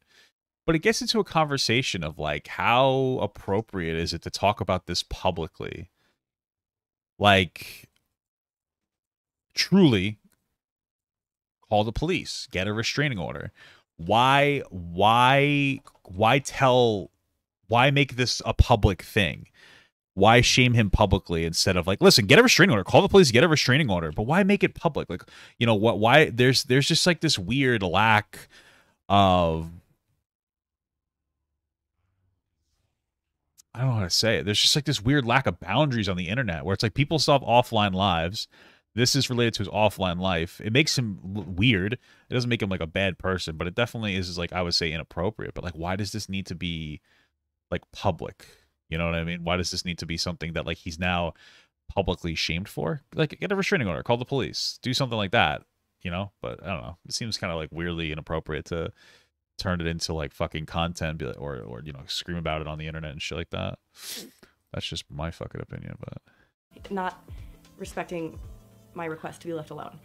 And it's something that got really bad a couple of months ago and is now getting bad again. It seems like every time he thinks I'm involved with someone, it gets worse. Like one time he showed up at my place while I had a roommate and like got into the back and left a note on my car. I don't know how he got in because it was a gated thing. He would bring me flowers while I was there with someone else. It was very awkward.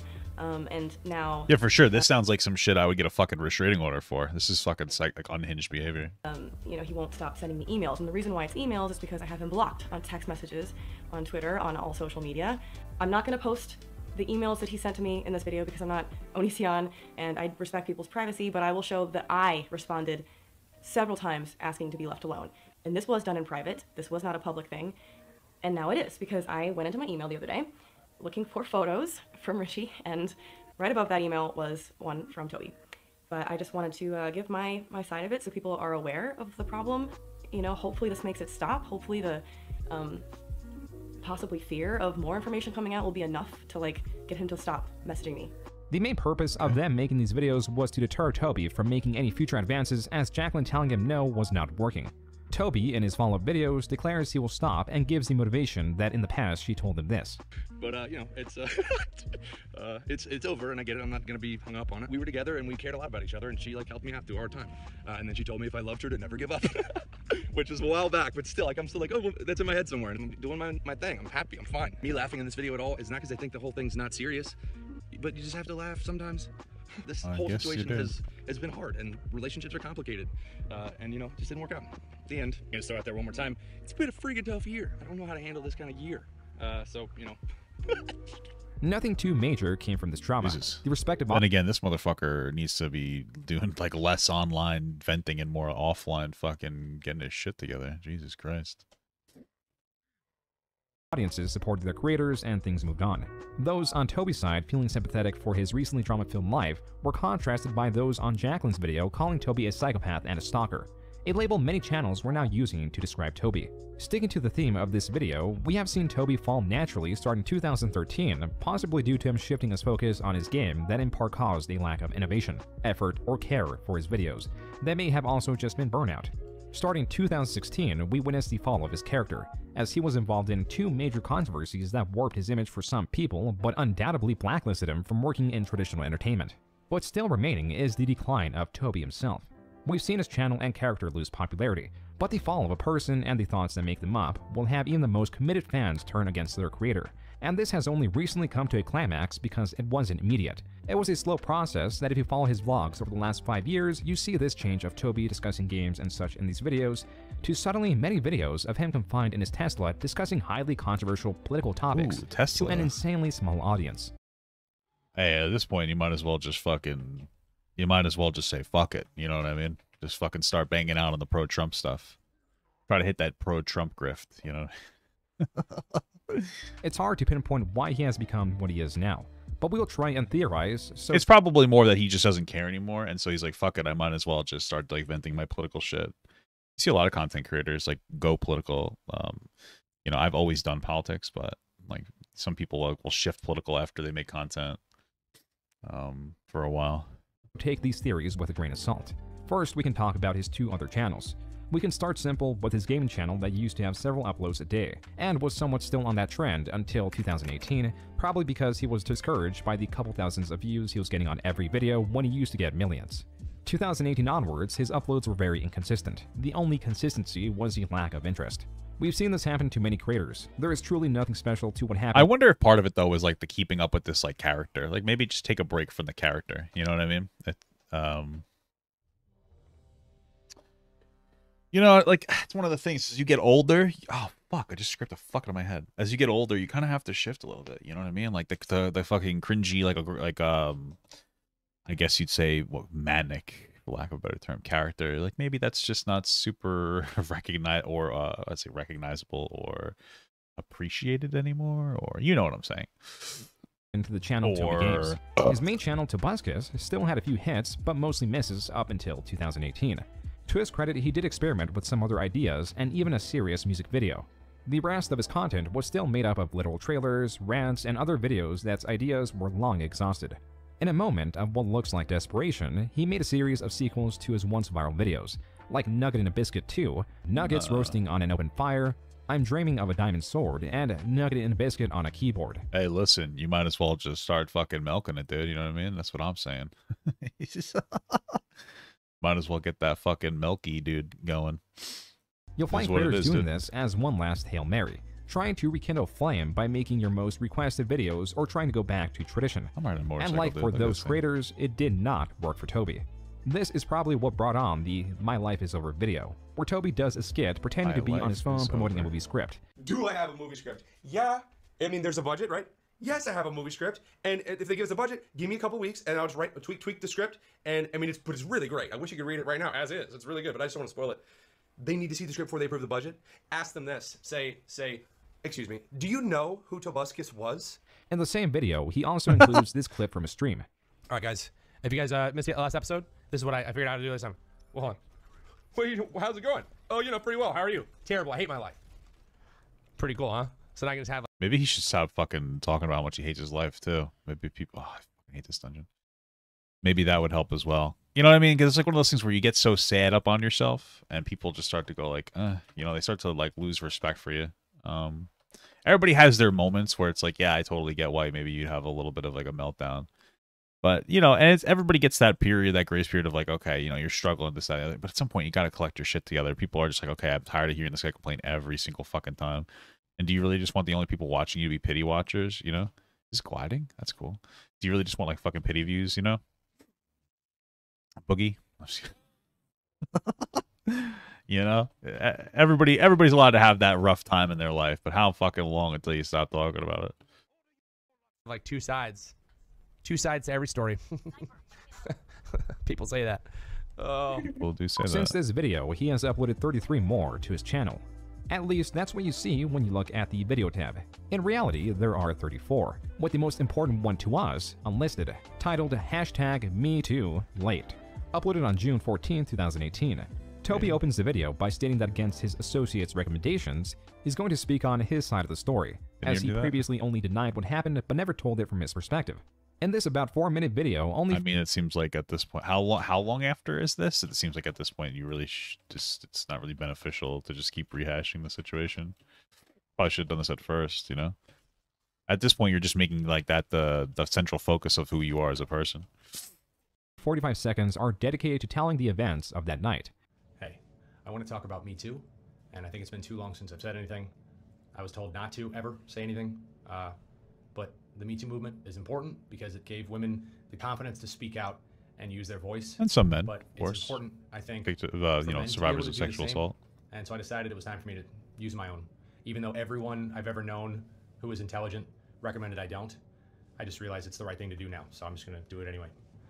A few years ago, a friend of mine came to my house at night after partying, and we hung out for a bit, and she asked to stay the night. I said she couldn't because I had to wake up the next morning pretty early, but she said she wasn't able to drive.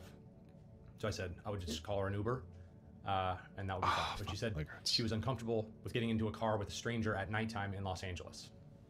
Okay, same. I said okay, same. and nothing was going to happen because at this point we were friends, and this just wasn't that kind of relationship. She said It's just so the most the thing I hate about a lot of these is like when people will put like atmospheric music or do like zoom in or cuts or this that, like you could hear it in the background to like add to it. It just comes off as less genuine. It's like bizarre, you know what I mean? If you're gonna do something like this, just make it, you know. she was uncomfortable sleeping by herself, and she asked that she sleep in the bed with me. I said okay. That sounds and then she asked me to cuddle her. weird. That and we cuddled, and nothing else happened. That was a very short and completely different retelling of April's lengthy Tumblr post where she covers 2 big days in detail, while Toby only talks about one, making it all the more strange as both stories have little common ground. So someone is lying. Yeah, in the for rest sure. of the video, Toby makes a minor reference to fan-made post attempting to debunk April's Tumblr post, and gives what he believes to be her motivation, which was his unwillingness to enter a serious relationship with her. He then mentions possible, the just coincidence like- that her previous boyfriend was cancelled unjustly through a Tumblr post. She loved me more than anyone in the world, and she'd never love anybody more. And I told her we could continue to be friends, but nothing more than that was ever going to happen. And I would appreciate it if she just wouldn't say stuff like that because it made me uncomfortable. And then she said that I had the wrong idea and that she had a boyfriend at the time, and also that he was accused by a Tumblr post, or by a woman who made a Tumblr post about her boyfriend. And so I responded with, what the hell is Tumblr? That sucks that someone would do something like that they would falsely accuse someone, and that it destroyed her. And there were no repercussions for the woman. So a few months after this, she made her own Tumblr post about me. No one deserves to be treated unfairly. Have I been a bad boyfriend? Sometimes, yeah. Did I party in my 20s? Yes, too much. Am I over that period of my life now? Hell yes. But for 2 years, I felt like I was stabbed in the back and left to die while the world told me it was my fault. I almost gave up, but I didn't, and I won't. So, give me my f***ing show back and my book deal for young adults. Stupid lying bitch. Christ. Before the video, I don't think that exactly is going to help you get your book deal back. That's probably why he's spiraling so much, though. He was so on top, and now he's just so not anymore. You know, comparatively, it's terrible, but he could probably still make a decent career out of it. he talks in support of the Me Too movement, but to be careful with all accusations or even getting yourself in a position that can be misconstrued.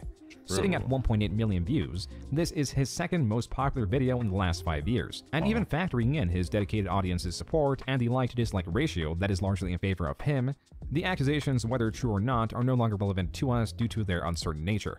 What is now is Toby's growing frustration with the decline of his channel, and how it's whittling him down. First came the unsuccessful attempts to revive his channel by making sequels to his popular content. Some creators may have quit at this point, but not Toby, because he started to take a different approach.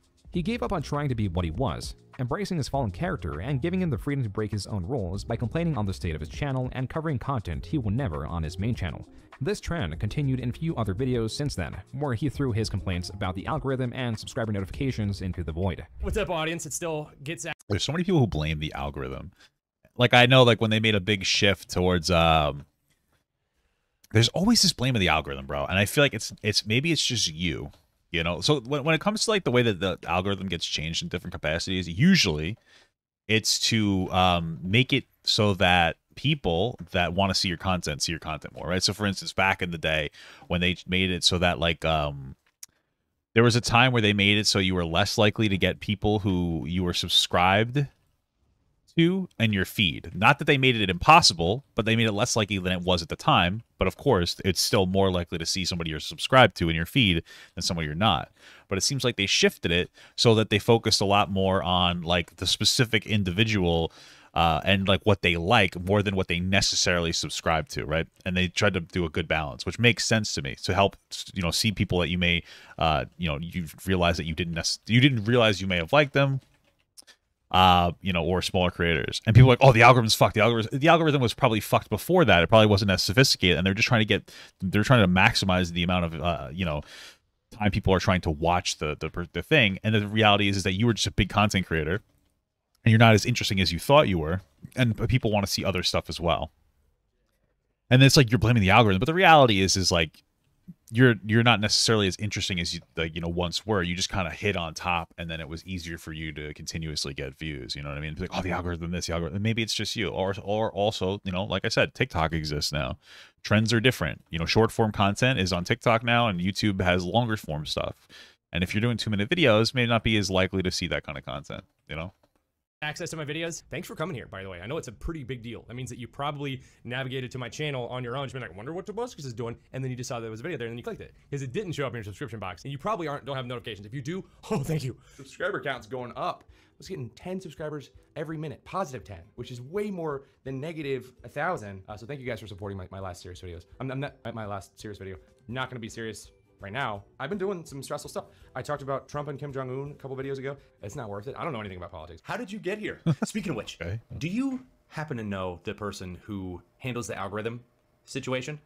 Because I would just love to go to their house and just ask him a question. You could even pass it on. If you just be like, hey, Toby wants to know, could you turn off the algorithm? Just turn it off. Delete it, uninstall it, send it back to hell. Just because then, well, let me tell you what happened. People that would subscribe to content, they would see the content. It's crazy. I mean, it's funny because it's like, wouldn't they think of that? But they haven't. No, that's why it's important. If you know the person who does the algorithm, just tell me who it is. I just show up at their house and be like, hey, Margaret, or nice to meet you. I found you. Unlike people could. Yeah, I don't know. This guy's fucking weird, dude. Like, you really just can't cope with the fact that he's fallen off. Yeah. Can do to my videos. Oh, we would have a laugh together probably, and yeah. And you're probably fucking. This is why effective immediately. Each YouTube channel will be allowed to. Sounds like he's gonna get his fucking skin. He's gonna skin the person, fucking peel their skin off and eat it. That's what it sounds like. And yeah. This is why effective immediately. Each YouTube channel will be allowed to select 4 videos per month, regardless of length. Upon publishing each of these videos, 100% of the channel subscribers will receive a notification on their phone, even if the notification bell didn't exist when the subscriber first clicked our original notification bell, the subscribe button. Oh my God! Like self-aware and everything. You're like, just when you think this company is at the end of its road and just is about to collapse into the ground, they freaking come with this now. Ha ha ha! Hard f***ing truth, huh? April Fool's to that. I feel like YouTube's probably the most successful platform right now. I mean, they're taking over Twitch, I think. I feel like it's more visibility, and I think that they're doing a good job competing with TikTok. Honestly. So, well. Come on. It was a good idea though, right? But the subscribers to the notifications people. What? When do ideas like this happen? Once in a generation. On April Fool's Day. His last video doing so was uploaded on April Fool's Day 2020, but the last video to be officially uploaded on Tobuscus was 10 months ago. This is where this video would have left off. A creator expressing his frustrations by blaming accusations against him and the changing YouTube algorithm. Never too negative or too serious about his frustrations throughout. But then, you look at his often overlooked vlog channel and get an entirely different perspective on him. If he is willing to break character and care less on his main channel, how did that affect his vlog channel, where he was more open to discuss his opinions? The answer: everything was amplified, and there is a not so clear reason why things went in this direction. In 2017, he admits to censoring himself for minor things that realistically no one would take offense to, but it's built in his mind that people would attack him for such things. I try to open up a little bit in my videos recently. You know, I haven't ever done that before because, you know, when you say anything that anyone could ever disagree with, you're just gonna crash and burn. But already done that, so it's more of a, when I would do lazy vlogs, like one-take videos, and I say something that's kind of important that maybe is like a little, could be controversial or edgy. It's hard to phrase yourself. I was talking about religion or Trump or any of that. I wanted to make sure I kind of put my message together, piece it together in a way that I could watch it back and be like, okay, you know, that's how I feel. Rather than just stumble through it in one take and just say blah, blah, blah, blah, blah, and offend everybody. Sometimes I'll That's what I do. I like to just stumble through things in one take. You know what I mean? Maximize the amount of output. Maximize your output, guys. Okay? Just babble like a fucking idiot. Put it up in one and go, and if you say something stupid, just be like, oopsie daisy. Nah, but you're gonna make mistakes regardless, you know? There's no, I feel like there's no reason to, like, obsess about everything. It's gonna make you go fucking crazy. Sometimes you're gonna misspeak regardless of whether you rewatch content again. Sometimes you're just gonna fuck up, and you're better off just being like, all right, my bust, bro. My bust. You know what I mean? be talking, and then I'll be like, oh, I have a friend, you know Davin, he's my black friend. I'm like, oh, I can't say that, and then I'll just stop recording. And I just now, because like, I was literally like, actually, because I was trying to describe my friend Davin, and out of all the people, he's, you know, black, which just doesn't matter. But then I said that, I was like, oh my god, that's like so bad. It's just, you know, it's really, it's just in this world, it's tough to do like a. I mean, it's like, you can say he's your black friend. It's just, why do you need to tell people that he's black? Like, what is it? What's the relevancy? You know what I mean? Like, you don't say, that's my white friend. That's my white friend, to Kyle. He lives in a trailer park and does meth, right? Like, that's what Kyles do, right? Why do you even let people know he's black? That's weird. It's my black friend.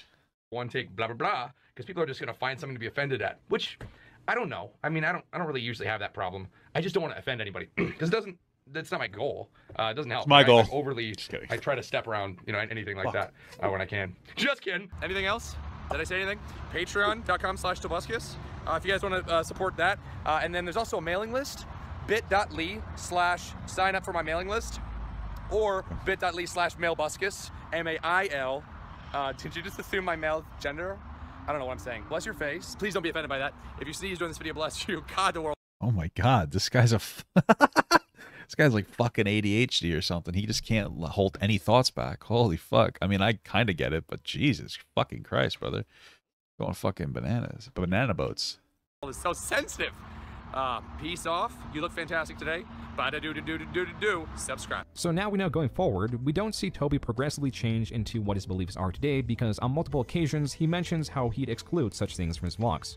Though his main channel helps us fill in the gaps from 2020 as we see him become more open in his displeasures against YouTube and create content that includes controversial ideas. And this year, 2020... My dog is trans species. Wow. Fucking idiot. Everything truly went off the rails. It seemed that the pandemic for him was the tipping point, so he uploaded Uneducated Guy Talks About Deadly Virus on May 29th, 2020. This is one of the many vlogs he has chosen to do in his Tesla all the way up until current year. The thing about Toby is that he is always very active. It's hard to him while on film to physically stop moving, and on walks or in an open space he has more area to physically express himself. But is he still struggling drugs? Because I mean, he might be. I don't know. In a Tesla, he fidgets non-stop. Moving the camera, touching his nose, flailing as he does, he comes across as very unstable. When you mix this in with his online personality that has hardly changed in its core components since the early 2010s, you get a fidgety, political commentator that is stuck in child entertainer mode, always upbeat and randomly laughing. If you understand Toby, this is what he does. It is nothing out of the ordinary for him. But when you introduce him to someone uninitiated to his content and the topic of conversation is about the coronavirus, none of it melts well. Enough with the delays, here are some key moments in the video. I think if you are a person that's getting on to people about not wearing a mask that has been proven to not be effective, it's like what? The effectiveness is if you're symptomatic and you sneeze or cough, the germs go out 10% less far. Okay, I don't think that's true. The key from my keyboard. What are you talking about? This is the problem when you listen to like Facebook and Instagram memes as your source of information. The masks helped pretty tremendously. So I don't know what to tell you. Something like that. Sure. So then, just like any other disease, just like adults always do, and they don't do this, but if you tell them that they have to do something when they're symptomatic, then have them as symptomatic. I like to wear a mask when I'm at a grocery store to make old people feel comfortable. Okay. But I shouldn't have to. Why not? Who cares? It wasn't that big of a deal. You know what I mean? It's nice that we don't have to wear masks anymore. But at the time, before we had control over the coronavirus, you know what I mean? Like, who fucking gives a shit? People were such babies about wearing a fucking mask. It's actually incredible how fucking childish people were about the mask. Sucks, but it's not as bad as sitting inside, waiting until we have to start cannibalizing each other. That's why, like, we're at the point right now where you gotta, like, see who in your neighborhood is gonna be the first one who really needs food and doesn't have it. What? I already found my person, and they are close. I'm I'm not gonna shave my beard ever. I know it's terrible. I don't care. Okay. Not like anyone sees my face. Whoa, you think baby, I should show? It's God. Oh, is that how you wear a mask? That's how I wear a mask. Hey guys, what's up? Oh crap! The 10% viral load still went full distance. I mean, okay. I don't know. I haven't seen anybody go around like they do in the bigger cities. Like, I don't know where that was, in LA or something, where the woman went and intentionally sneezed on food. Oh man. Or that one dude did it also. That's just, you should be allowed to kill those people. I mean, that's just a quick law they could pass, you know? Based, actually very based. You should be allowed to do. Okay, I agree with you, Toby. That one's not too bad. You should be allowed to kill people who are intentionally sneezing on food. Even whether the coronavirus exists or not, you should actually be legally allowed to kill those people. I mean, come on, think about it. How fucking inconsiderate and obnoxious are you, you know? Base Toby, thank you. I'm going to subscribe to this guy now. A little bit. And they're probably infected, and if they're not, they're infected with something else we don't want to have. It's true. Absolute stupidity. True. Comments under Speaking Toby's facts, videos bro. had a small range of opinions. Back in 2017, when he was discussing non-controversial topics, people then will label him as insane or psychotic just because of how he carried himself. Now mix this in with his current discussions, you tend to see more of these comments. You also get the comments that are on every single one of his videos and vlogs that ignore any part of his video only to discuss their joy that Toby is still uploading. Then there are those comments appreciating Toby aligning with their own beliefs. This is just the starting point of the madness that is to come. So let's take a look at Toby. Sorry, I dropped a key on the ground for my keyboard. I need a new keyboard. And it was a key that I was like, I don't need this key ever. I don't hit this button. I hit this button consistently. It's literally like absolutely imperative for me to have. So I needed to get the key. So sorry. When he's not uploading on his main channel, his literal trailers, one of the biggest moneymakers, are getting claimed by studios. Even his Swing My Diamond Sword song was unjustly claimed, leading to further drops in revenue. This screenshot of his Patreon. What, he couldn't just fucking like take it back or reclaim it back or whatever? That seems weird. Okay. Patreon shows he only has 18 patrons on it. And others, though less frequently, continue to talk about the situations Toby was involved in, like the parties he used to throw. I remember there was a point like where I remember this guy. Like it was like, you know Toby Turner? Of course. Toby Turner was like, I want to say Meat Canyon, but it's not. He's not Meat Canyon or Cannon. He was the guy, Epic Mealtime. I used to watch that when I was a young man. Pretty cool. That's it. Like the Great Gatsby of YouTube at one point, where he had parties every single weekend at his house. And they were like extravagant parties, like Thursday, Friday, Saturday. And I just remember going to those parties and being like, something bad is going to happen here. Something bad will happen. There's just too many YouTubers. Ethan doesn't know, though, because he never got invited, because he's a nerd. Too many people getting fucked up. I just feel like something bad will happen. And I just remember I used to go there like all the time. And like, you know, I had some guys that were on Epic Mealtime then, and they were just like, oh man, maybe we should stop coming to these. Like, it's getting fucked up. And then I remember the last time I went, it was like the last straw of me. We're like, okay, let's go. Was we went in the backyard, and like in the hot tub was like someone that I recognized from like Fine Brothers, like Teens React. And this is like a party, there's like drugs going around and drinking going around. We walk in and I look in the back, I'm like, yo, I'm like, that's one of the kids from Teens React. Like, we leave now. Let's go. That was the last time I was there. But anyone who's ever been at a Toby Turner party, who's ever gone to any of those, they've been fucked up. Now this is where we speculate. Toby, according to his videos, feels himself cancelled because he is unable to grow his channel nor get traditional acting roles. He lost his status that, according to his exes, was a massive deal because there were less people praising him, and even his vlogs are getting less and less views. On his 1.8 million subscriber channel, they are on average getting less than 10,000 views per video. So we can theorize he decided to discuss controversial topics to throw his way back into the algorithm and get more attention, but even those do very little to boost his views. Or maybe it was— At this point, he's probably better off just making a new channel or something. Just why not just stream or something? I don't know. Stream and talk weird shit. I don't know. What do I know? Was his cancellation per se. It could have had him lean towards other figures that were also cancelled, because he feels like people are attacking him without doing proper research on his own accusations.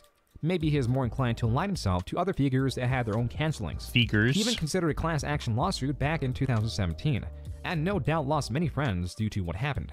Just look at this tweet to Jax Films, someone he often collaborated with. So he's isolated to a degree from his old YouTube community. What? Honest question. Who are some YouTubers that have become irrelevant as a result of their terrible actions? Please, no jokes. This time really needs some. Okay. Yeah, I don't know. You know what's so fucked, too, is that, like, if you have an accusation against you, even if it's whether it's been proven true or not, people are going to distance themselves from you just because it'll be like, they might be like, oh, I don't want to be like socially suicided kind of a thing. They don't want to, you know. And even if they believe that you're innocent, they won't defend you. It's fucked, man. Shit's fucking crazy. Someone he often collaborated with. So he's isolated to a degree from Honest question: who are some hints? Who cares? old YouTube community. Maybe all or even none of these life changes influenced a change in his ideology. Though he was a registered Democrat, he was now voting Republican. That's who Hoggers. wanted to vote. I went in to vote, registered Democrat, just because this is what I've been always. And I was sitting there, I was like, all right, I'm not going full Democrat because I was actually thinking, let's go the alternative. Let's consider the alternative. So I was reading all the things, and then on the ballot there was that one that's that repeals the Civil I'm voting QAnon, guys. Seems like the best choice now. Okay. Rights Act, which is real. Wait, what?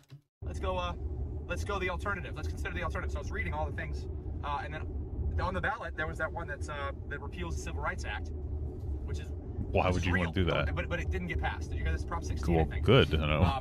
What the fuck? It gets rid of the ability for people to not be discriminated against based on race, gender, or sexual orientation. Right. Okay. So that's what that was going to do. It was going to get rid of that. Why would you want to do that? So I was like, yeah, I feel like maybe I'm against that. And also, dude, I love freedom of I'm assuming he's saying he's against getting rid of that. I don't think he would say that he was against. Okay. speech. It'd be nice to be able to talk, say whatever you want, and not be censored. You should be able to say whatever you want. But as soon as you bring in hate speech laws, you're going to have people that get offended, like they already do. That piece of information. I mean, listen, I guess it depends on what the hate speech law is. I mean, for the most part, it's usually things that are hateful to somebody in a way that, like, suggests violence. But, okay. You can say whatever you want socially, though. You go out there, you fucking yell the N-word, you can say it if you want. You're not going to get arrested, but you're going to get your ass kicked, and it's life, brother. Like, don't, don't be going to do stupid shit. Information specifically is unimportant, unless you're a public figure, because Toby had never touched politics. To do so in content creation that has never involved it would be foolish, as you'd split your audience. Not even just that. It's like, if you're not even going to educate yourself on it, that's the ignorant part. Like, if you want to switch to politics, be my guest, but, like, maybe read. I do. It's alternative media. Have you ever heard of Facebook memes? Educate yourself, idiot. True. And only have those that support your ideologies, and alienate those that avoid political talk. Toby has always been aware of this, yet he was doing it anyway. I'm excited because Hey, do you we are never shit. gonna hear another, have another day where the media's like, oh, evil president is so evil, oh, hatred, hatred. You know, maybe we will for a little bit, until we round up all them Trump supporters and get them sent off to reconciliation camps. Oh my goodness, I'm excited for that. But yeah, but really, you know, it is a funny thing. Because I don't know anything about politics. I don't really know that much about it. I just know a couple things that my people who are my friends who pay close attention to politics talk to me about who happen to be Jewish. And I'm like, well, you guys seem to have a pretty good eye for this stuff, so you just tell me what you want me to know. Happen to be Jewish. I will just, I got you. Why let me know that? I don't know. It just seems so weird. Why is it relevant that they happen to be? It just seems weird. This dude's a fucking nut, dude. Holy fuck. Yo, get over here, you stupid fucking piece of garbage. Back. So the only reason you would push a mask is if you knew that fact, is if you wanted your people to be infected, to stay inside, and to shut them up, and to, From here, we move to his 2021 selection that has only 7 videos, 6 of which are vlogs, and 1 of which is recorded incorrectly. It takes such low effort to flip a video to its correct orientation, it's almost hard to believe this was not an artistic decision. Here are some of the contents of this video, uploaded July 16th, 2021. No, but really, life is beautiful.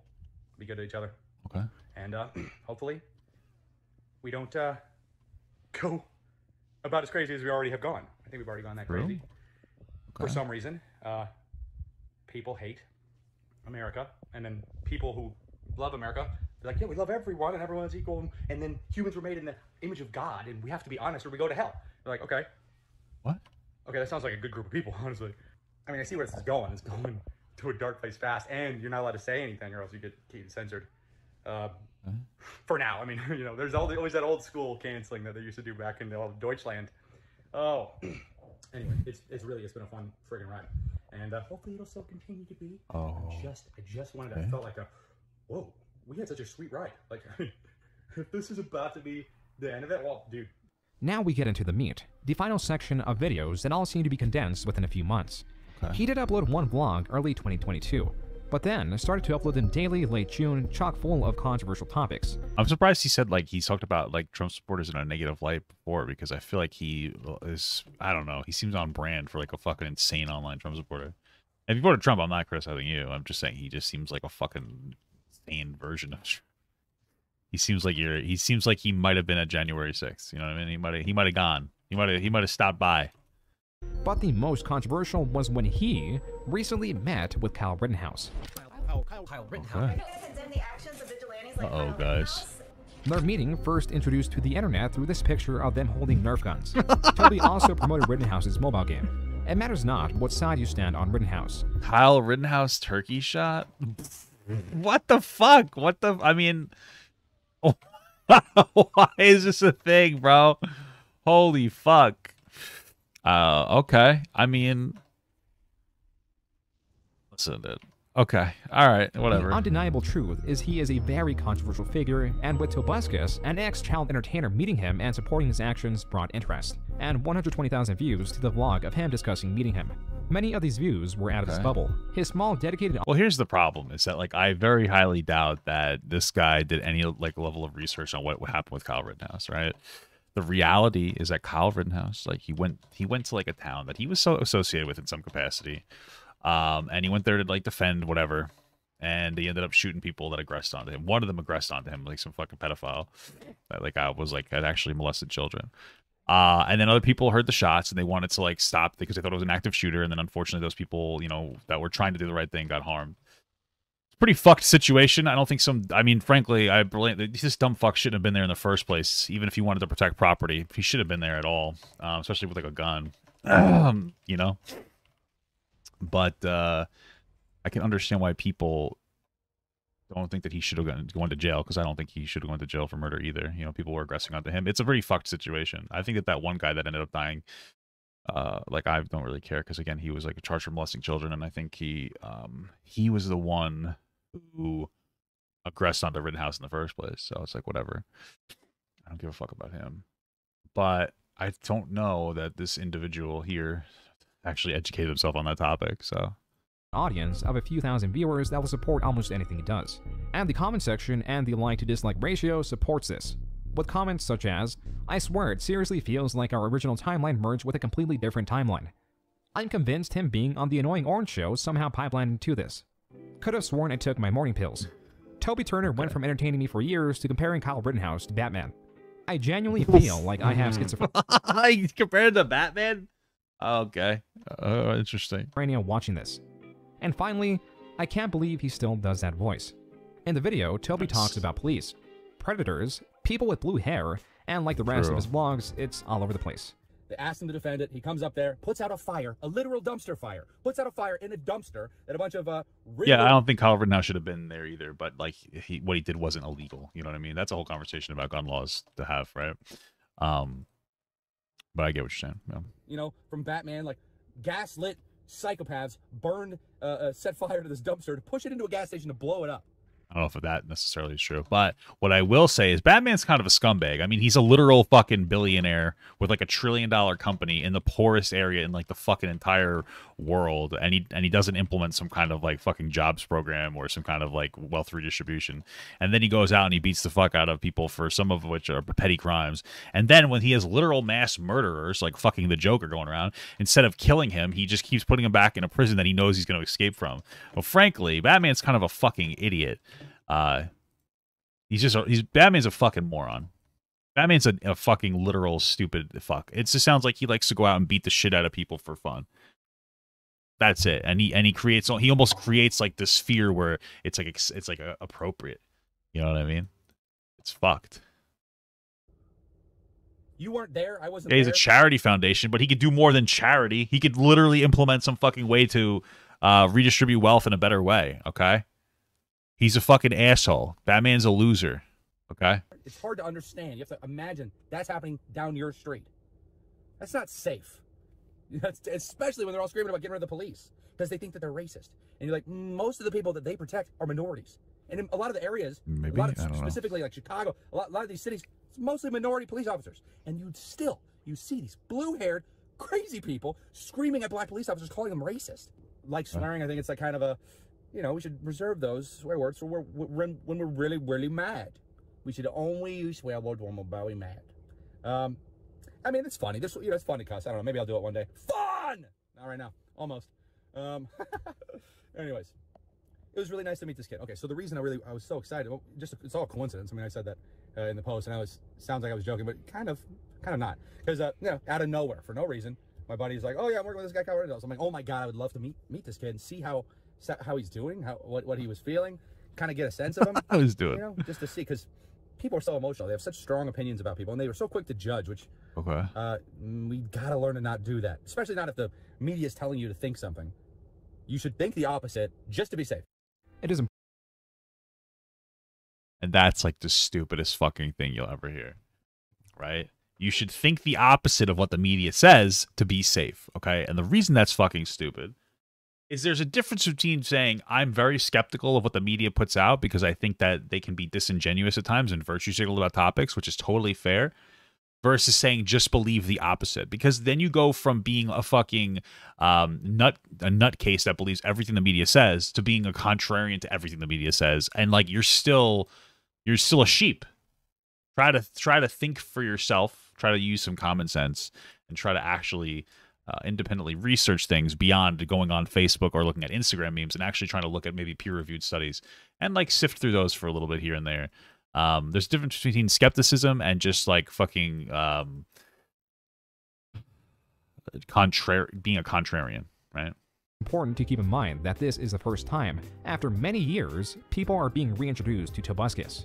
Even as of September, this event is still getting some traction. You'll find a couple videos in recent time talking about how much Toby has changed, and the strangeness of it all, accompanied by Reddit posts and subreddits of creators that hold opposing views, rediscovering him and displeased at what he's become. Those against him will call him insane, those for him will call him red-pilled, and those that grew up watching him will call him saddening. He's based. For us, however, this video gives us insight. He's based. We'll see. If I upset a lot of people, I mean, you get a lot of messages from people that are like, I just can't believe you did that, Toby. I can't believe you met up with that kid. Why? You realize we got some stuff in common? He's the most, like, the media made so much money off of false. Wait, he's actually kind of right about this, in a sense. Like, with people, listen, I don't know if what he did, if he actually sexually assaulted these girls. But his perspective is, like, the people, like, dogpiled him when he was getting canceled and didn't really listen to his side of the story. It's kind of what happened to Kyle Rittenhouse. Whether you like him or hate him, people were, like, going around calling him, like, a murderer as if he was there as, like, a fucking vigilante. And, like, it's funny because people, you give him shit for comparing him to Batman, and I was fucking around. But, like, people were comparing him to Batman themselves too, even on the, like, the progressive side. They're like, oh, he's just vigilante justice. He was there to live out his dreams of like fucking shooting someone to death. Like, I think that this was a stupid fucking Boy Scout kid who went there because he was trying to do what he considered to be the right thing, and his dumb fucking parents didn't say, hey, maybe you shouldn't be going to a place with a gun, whether it's legal or not, because that's stupid and you shouldn't put yourself in harm's way. I mean, like, that's really what it comes down to. I don't think he's a bad kid. I think it's insane that he has like so much positive like media attention, but that's because of how much negative media attention he got too. I think it's so funny he didn't kill a single black person there. He killed, in my opinion, the fucking the white pedophile that he ended up shooting. I think that person was there virtue signaling over BLM, which you see a lot of white people do, and using BLM and black issues as a means to start violence and cause violence and feel justified. I don't think that, and that's the one who died. Everybody else who was shot in self-defense by Kyle Rittenhouse, I understand that they were trying to stop what they thought was an active shooter and didn't realize that he was actually defending himself, and that's fucked. But this is all the fault of the first guy. You know what I mean? And it just created an unfortunate circumstance. But he did kind of get unjustifiably canceled. It's a really fucked situation. I can understand why you may not like him, but this is what happened. Whether you people want to fucking admit it or not is up to you, but that's just the reality. It's an unfortunate one. I don't think that this kid should be getting fucking media attention, but you turned him into a pariah for conservatives to cum themselves over. So what the fuck did you think was going to happen? Accusing this guy of, like, you know, well, murder, racism, a bunch of stuff, right? No evidence, and then proven innocent in court. If you can't defend somebody that's proven innocent in court, you don't understand how the system works. You're not doing it well. At least just back off. At least just don't say anything. Say, oh, you know. But when it comes to a person, you know, I don't like when people are hated online. I don't hate people online. I don't bash people online. I mean, if you provoke me, maybe I'll say something, but it's not going to be that bad, and I'll feel bad about it. But because I don't want us to fight, you know. That line gives so much credibility to the theory that Toby's accusations in 2016 threw him down this path. Few could have predicted that in 10 years, this person would end up almost the same character-wise but has changed so much in his ideology and intention. Even his TikTok was flagged for— Well, yeah, of course he's going to be more progressive back in the day because he'd engage in the fucking virtue signal that a lot of other people do as well. And then when sometimes people get canceled, then, you know what? Maybe you fucking liberals aren't so cool anymore, you know? The content he was uploading, his allegiance with his ideology strong in his YouTube community posts, using the same strategy of his vlogs. He pretends to be on one side to make fun of it, as if it wasn't obvious what his ideological intentions really are regardless of his beliefs. Love him or hate him for his beliefs you may or may not align with, his strategies and the way he talks about the subjects makes him seem unhinged. And even with all these vlogs, Toby Turner is a very hard person to understand. How can someone that gripped internet virality at its earliest stages dip into controversy that will take him nowhere but a continuously failing vlog series? Is it a swan song? Is it the attention? Does aligning with one side get more zealous appreciation? Does he not care after so many years of censoring himself? Does he finally feel free? Have the accusations just broken him as a person as he rejects the world he used to be part of? Toby— Did his mom pass away from like, what didn't he say that she had like lung cancer or something? Or did she able to get treatment? Since his time on the internet has brought on such chaos and he managed to work for him, but now it is only working against him. A common complaint with other creators is this character. This manic personality we see on camera is his way of speaking. His actions, his presence in front of the camera is preventing Toby from speaking frankly. In his vlogs it has happened. In the past, he has opened up and been direct to his audience, but this is an absolute rarity. His indirectness is confusing and frustrating when he rants about controversial subjects or his life, where you never get his true thoughts and beliefs directly. You only get the hypotheticals he sets up as an obvious yet indirect way of explaining to you his beliefs. It's a very weird barrier to put around yourself, and makes one question how conscious he is about it. He even does the same thing in his YouTube shorts. I'm pretty sure I'm not gay, but sometimes I see a sexy man, like a beautiful man, you know, like on the sidewalk, walking down the street. Okay. Like Elliot Page. You see him walking down the street, and you're like, woo, and it just makes me like, I don't know, am I gay? Maybe. It's almost like he has never been able to be direct on. Jesus. I'm pretty sure, see, that's the problem. Is like after watching some of his content, like right there, Elliot Page is it's like a trans man, or maybe they're non-binary, but either way they're trans. And so I feel like, considering some of the, you know, conservative content he's been putting out, he might just be being facetious about, you know, saying that, you know what I mean, in the context. I could be wrong, but I probably am not wrong. Just saying, dude, but okay. Line, and that's what's preventing his evolution. Why he does this, only he knows, and we may never know him. Beautiful end. Oh yeah, coom all over.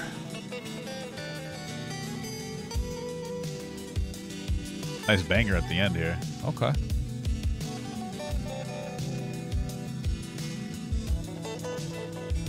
All right.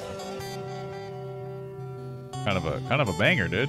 Kind of feeling it. All right. Well, that was a good video by June the King. I want Papa Gut to pee on my face, but just as a friend. There's nothing weird about that. I want him to pee on my face.